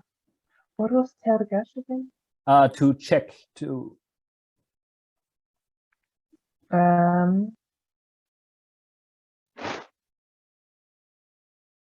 check, to examine. What is the researcher examining? Okay.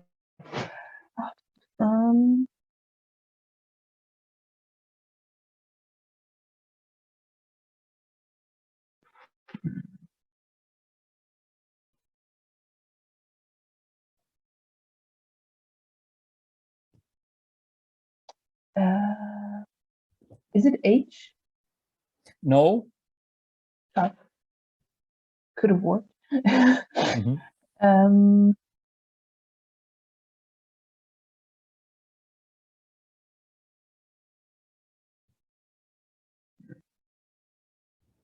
It's very abstract.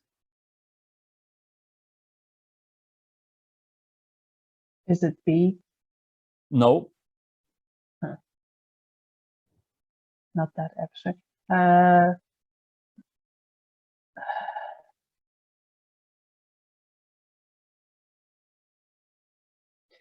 No, I don't know. Okay, it's Sorry. F. And do you want to try to translate it, or should I do that?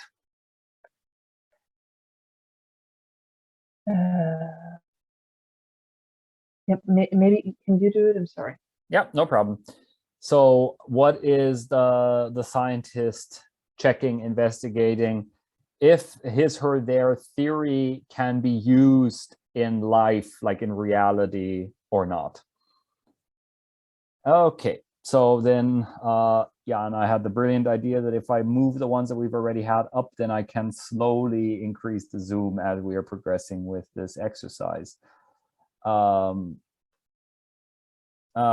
Yeah, so Luam is up next. Then Danny Mogai Ongai Kniga Savictalten. So what kind of interesting books were published this year? And the answer is H. Lan Yugano Epos Tudo Mari Elishte Edaliken and Sai Knigasche Lumen Nalin. So for example, the like Epos Yugano. It's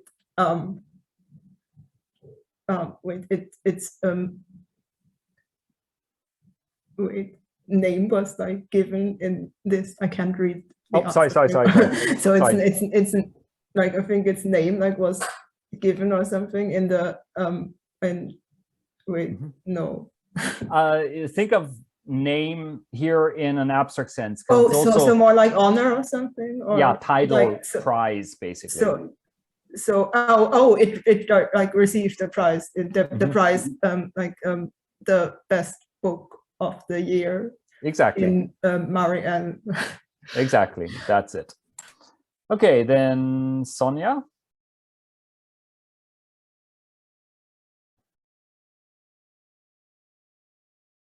Can't hear you. I can't hear you, Sonia. Sorry, my mouse refused to work, and before or first I had to wake it up and then unmute myself. Demom Kangashada.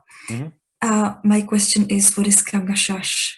So it's like to advise, but it's also like to discuss.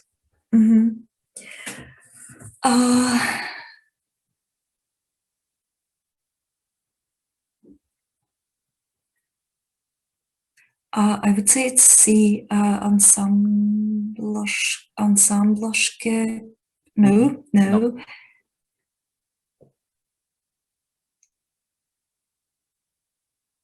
So the question is, what are you discussing? What are you discussing? Onče koža žurnalište peš ongai. No. No.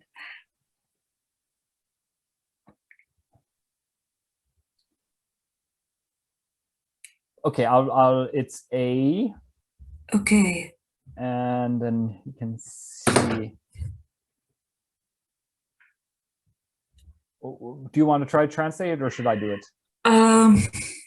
Please do, because it would take me like quite a lot of time. Thank you. Yeah. So what are you discussing? And it's like, so we are thinking in this exercise, what is the answer to the 7th question? Okay, perfect. Okay. Thank you. No problem. Yeah, it seems like this exercise is a bit more difficult than we had, than we planned. It would have been great if instead of the 7th question, it was the 4th question. It would be so meta. Yeah, we should do that. I'm going to highlight this, that this should be more meta.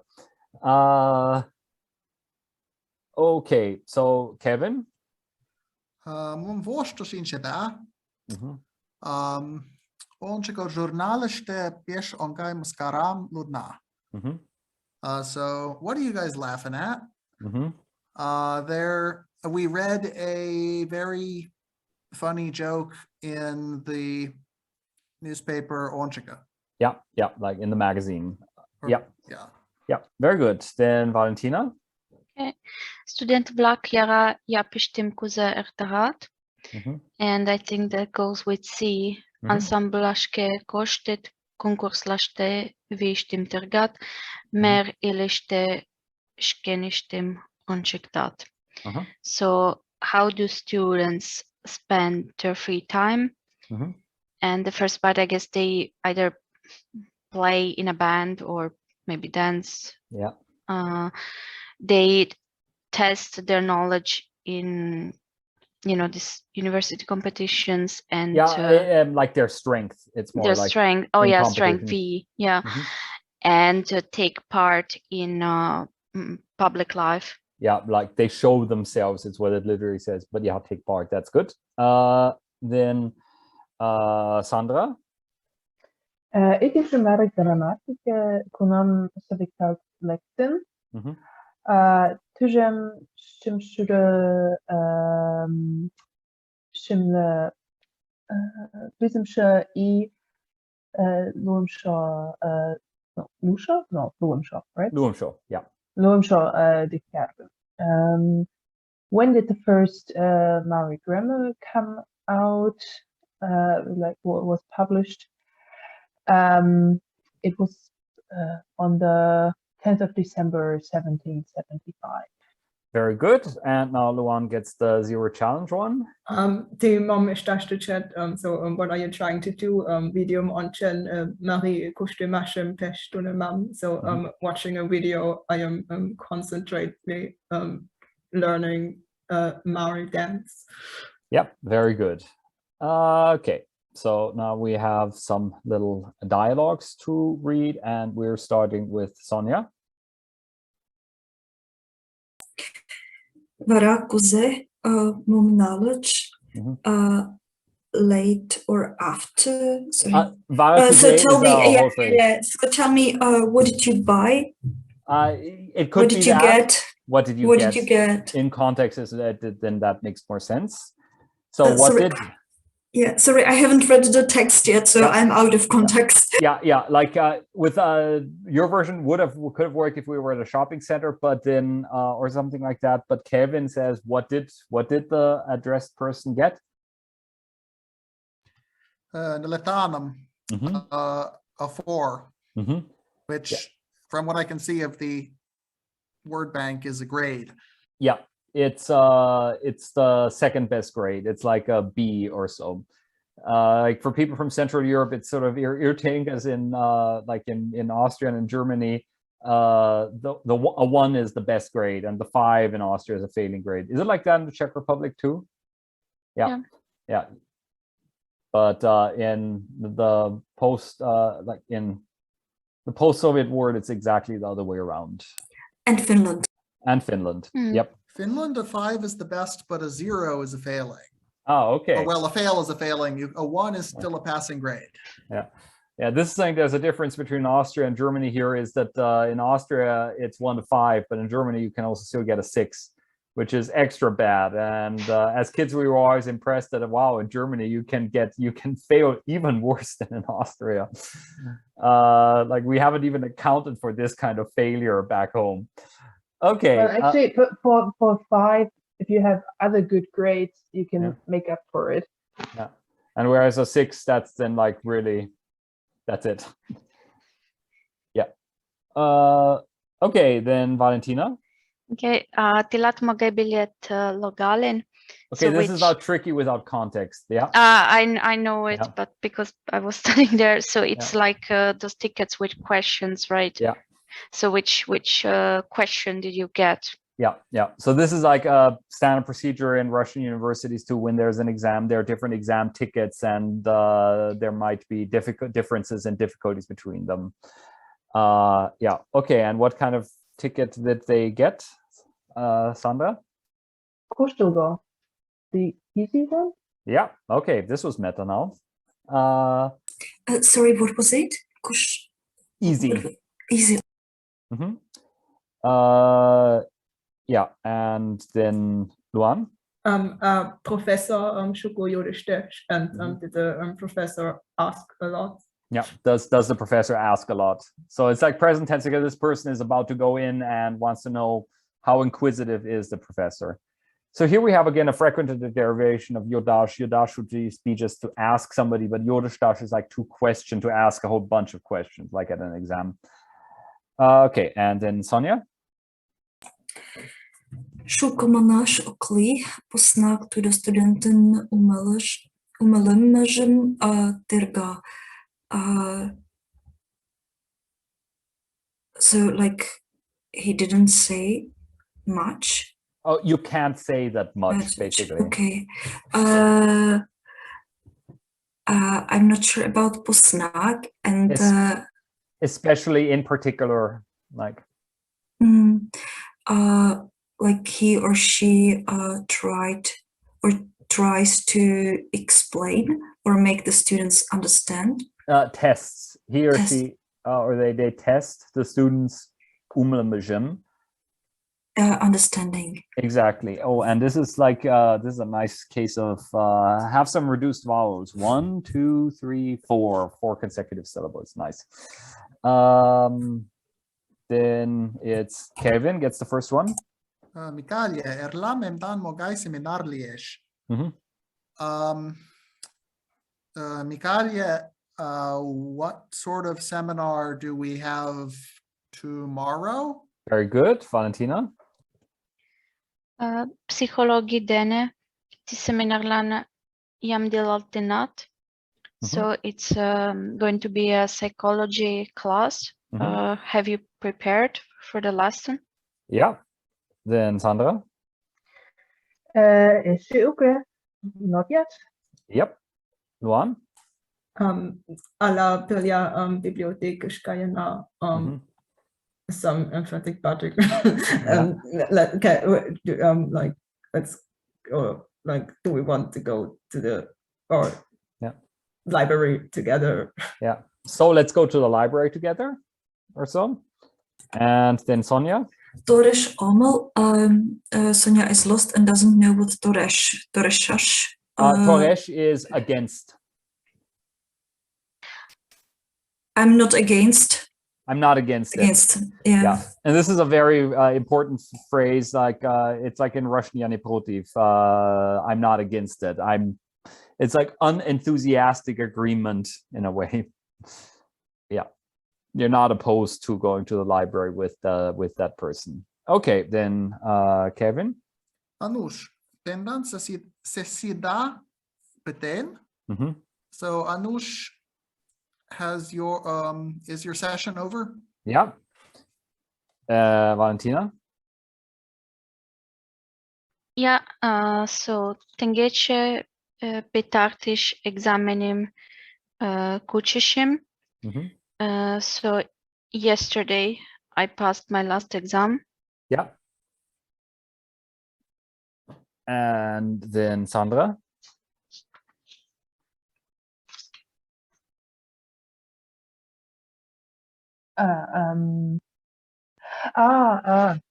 Kanikuzu kusto tarashunet.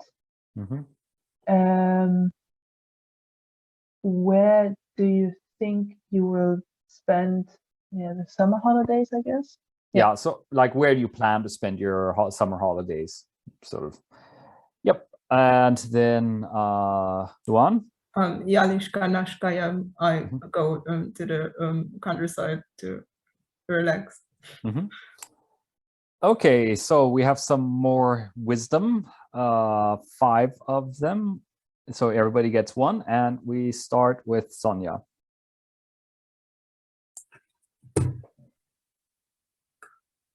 Kit kuju kurum kuchek. So the hand or the arm is long, and kurum it's like age, time, century is short. Yeah. I have no idea what this wisdom or what kind of wisdom is in there. The way I understand it and the way we had it explained to us is that it's like the time passes deceptively quickly. So the things that are like tangible, like your arm, you think it's short, but it's actually a long thing. And then if you have like a century, you would think that it's a long time, but in actuality, it passes very quickly, something going in that direction. The way I understand it, I'm not the best, not my strongest suit either. Okay, but the next one is comparatively transparent, I think. Kevin? So a person does not live 2 lives, I guess I have to say. Exactly. So you only live once. Yeah. Yeah. Okay, Valentina? Okay, kuremem ilash pasugoch ertash ogel. So this is like it's the Russian one. It's like living a life is not like crossing a field. Exactly. So there are a lot of hardships in your life. Yeah, yeah. And so it's the first one that Sonia was explaining, the kurum, I would here also more figuratively understand as life. Life is short, basically. Okay, then Luan. Oh, wait. Did I skip Sandra at some point? Oh, sorry, then Sandra. No problem. Küçük ÜmR kurumuş. What was ÜmR again? Life. Oh, okay.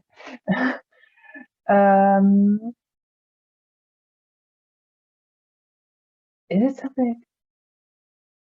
A short life lasts a century or something? Yeah, like a short life is forever in a way. And this is like a similar sentiment to like the best die young or so. It's like if somebody died at a young age in some circumstances that would have been considered heroic, you'd say like, oh, this short life will live forever in memory, something like that. Okay, and then Luan. Kanderam shoyash liash ÜMR okli, so you can stretch a row, but not lie. Exactly. Okay. With that done, I think we're coming to the last point for today, which is where we get nice and self-referential, because this is a report from 2010 about the publication of the first half of this textbook. And we can read it together, sentence by sentence, and then I'll stop the recording, and then we can actually watch the video clip together too. And we will start with Sonja. Mari Yilmum Tunemnet. Do you want to learn Mari? Exactly. And then Kevin. Tidam nimagai nielalik tiech posna ishtash liesh kumul gna lige.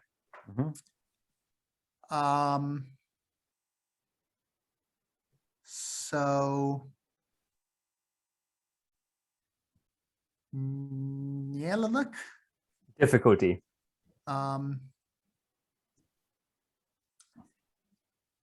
So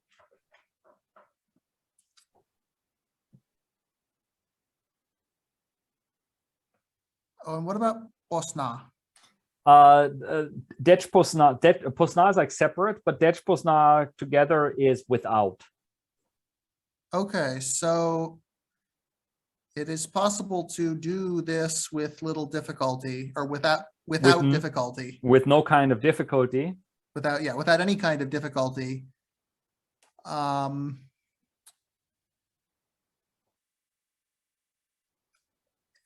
May it be only kumo, which I've also forgotten. It's like mood, but also will. So may there only be a will. So it's like this can be done without any kind of difficulty, as long as you've got the will. You've only got to have the will. There's a way to learn Mari fast. Exactly. That's what they're saying. Right, then Valentina. Viena olase universitetin pashajenjevlak Mari internet portalem počinit. So employees of the University of Vienna have created a Mari internet portal. Yeah, have opened, but yeah, created. Then Sandra. Dit project in toekomst in Ugor kan specialistische vlak Timothy Rees and then Jeremy Blackley is portenet.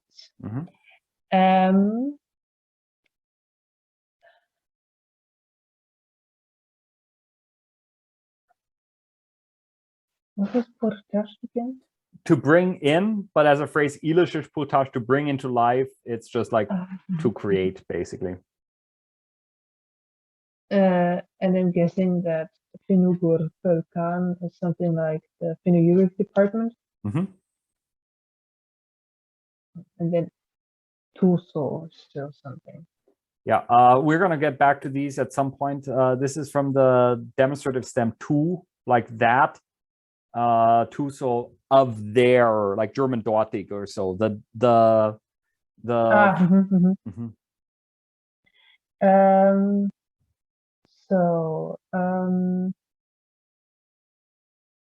Specialists of the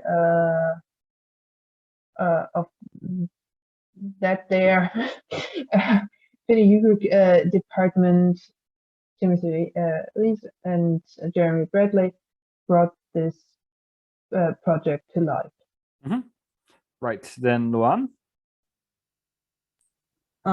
Shapestische Nuno Yoshkawa Lashka Mari Ilma Kursish Dunemash Dornet.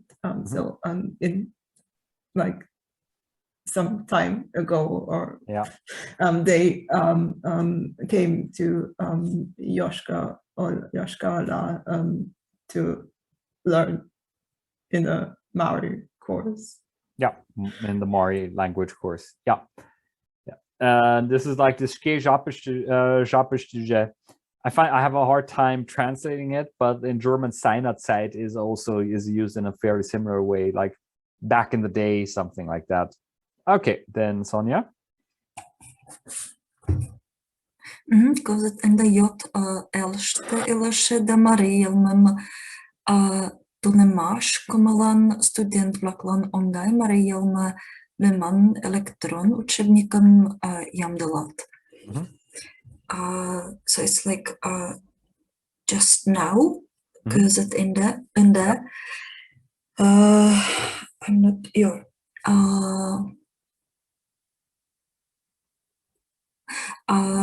In a foreign country, the life and Mari language.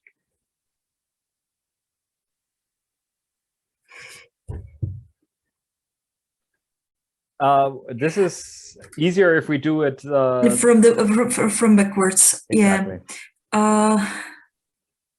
So now, what are they doing now? They are preparing right now. They are preparing electronic textbook called Ongai Mari Yoma. I have forgotten what Ongai. Interesting. So the interesting Mari language for students. I wonder about the meaning of kumalan. It's probably it's related to mood. Exactly, and it's this an adjective or derivation having the mood. So it's like for brave or inclined to. No, it's like students who are inclined to or interested to learn. Interested in to learn. Mari language and learn about the life. Not quite. It's what kind of students? It's like those that are interested in learning the Mari language and strange and life in a foreign country. Living in a foreign country. Okay. Yeah, it's a participle, living. So students living abroad and interested in the Mari language. Okay. Okay, great. Then next up is Kevin. Negezlan Emma Yakimova Galina Krylovan kok ужашкет шогша марийский язык для всех книгажем наленет. So Emma Yakimova and Galina Krylova took the book Марийский язык для всех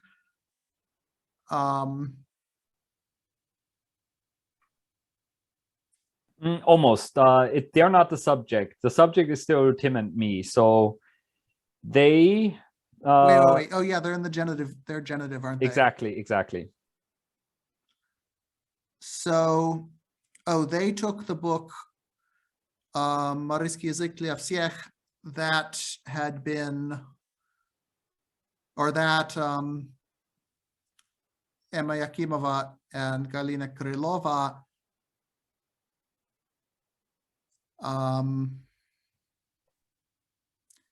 what is shogasha?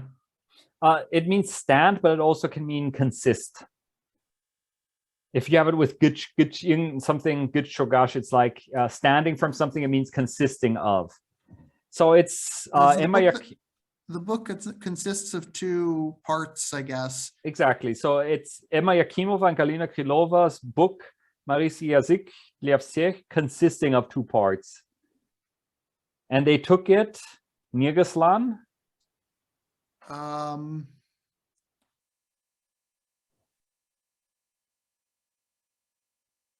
Lan is the dative ending. Yes. I'm not sure about Nirges. Nirges is a basis foundation.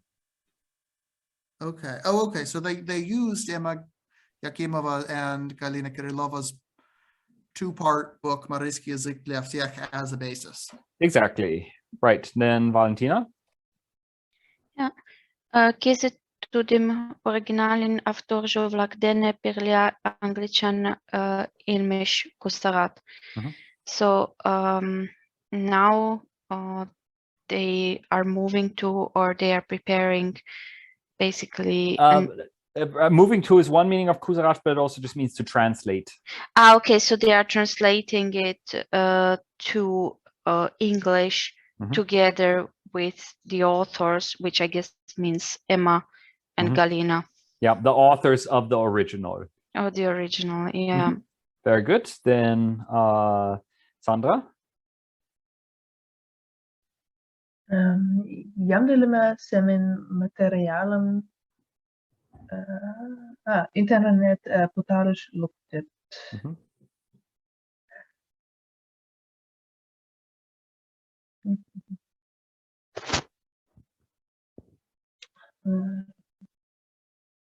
What was semen again? Semen is like as, like, and especially if you have it in with a participle, it is as they are, as something is happening while. Okay. Or when, kind of.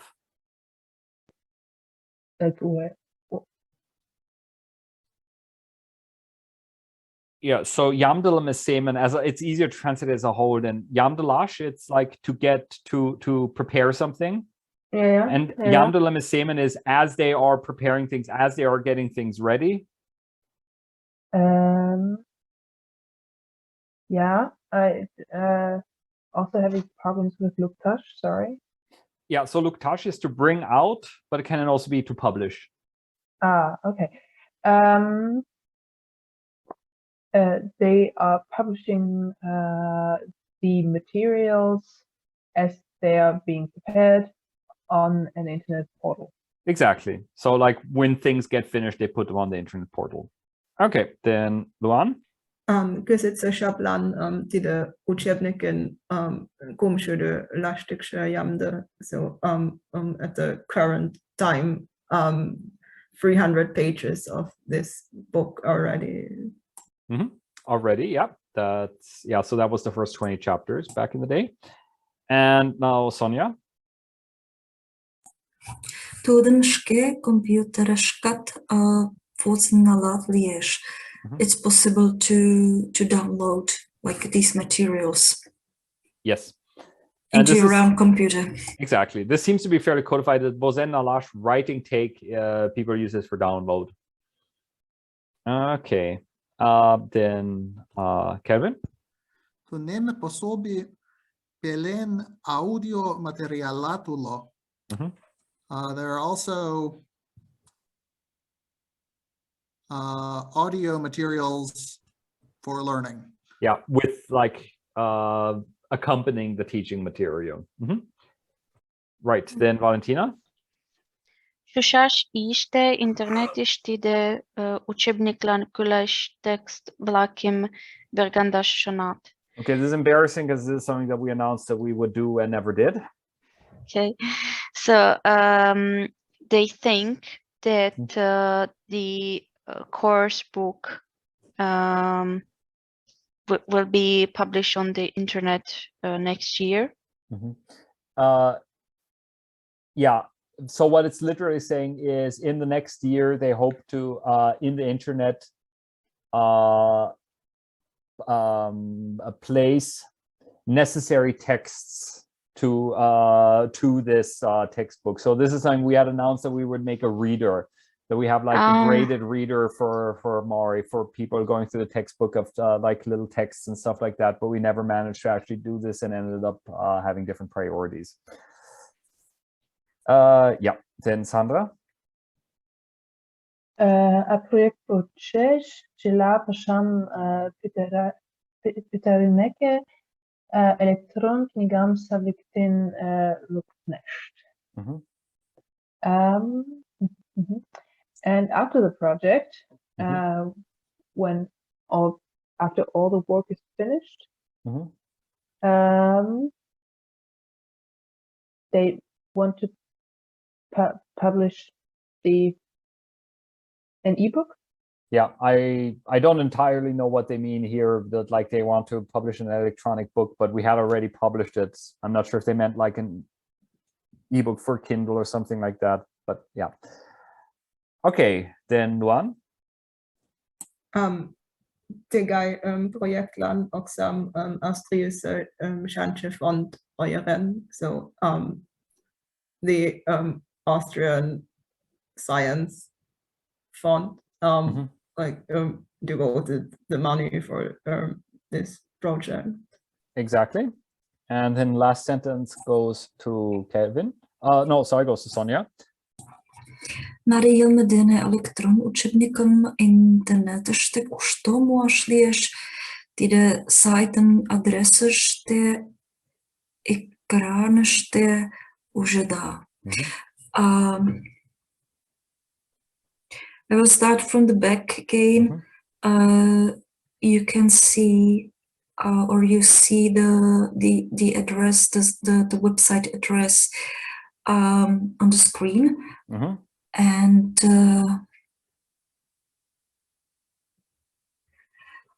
I'm just not sure about Moash. You'll find okay. So you can.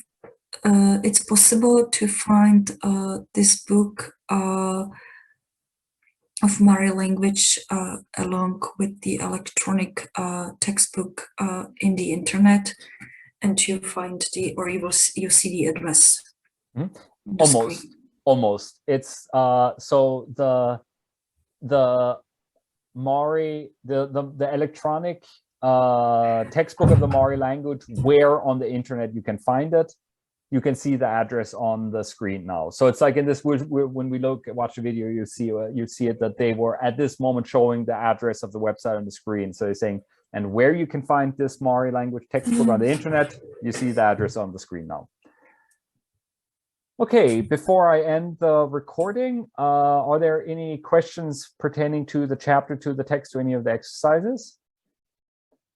Okay, then I will end the recording, and people watching at home can go right on to chapter 28. And hopefully before that chapter starts, I will manage to get myself a haircut because it is becoming desperately necessary.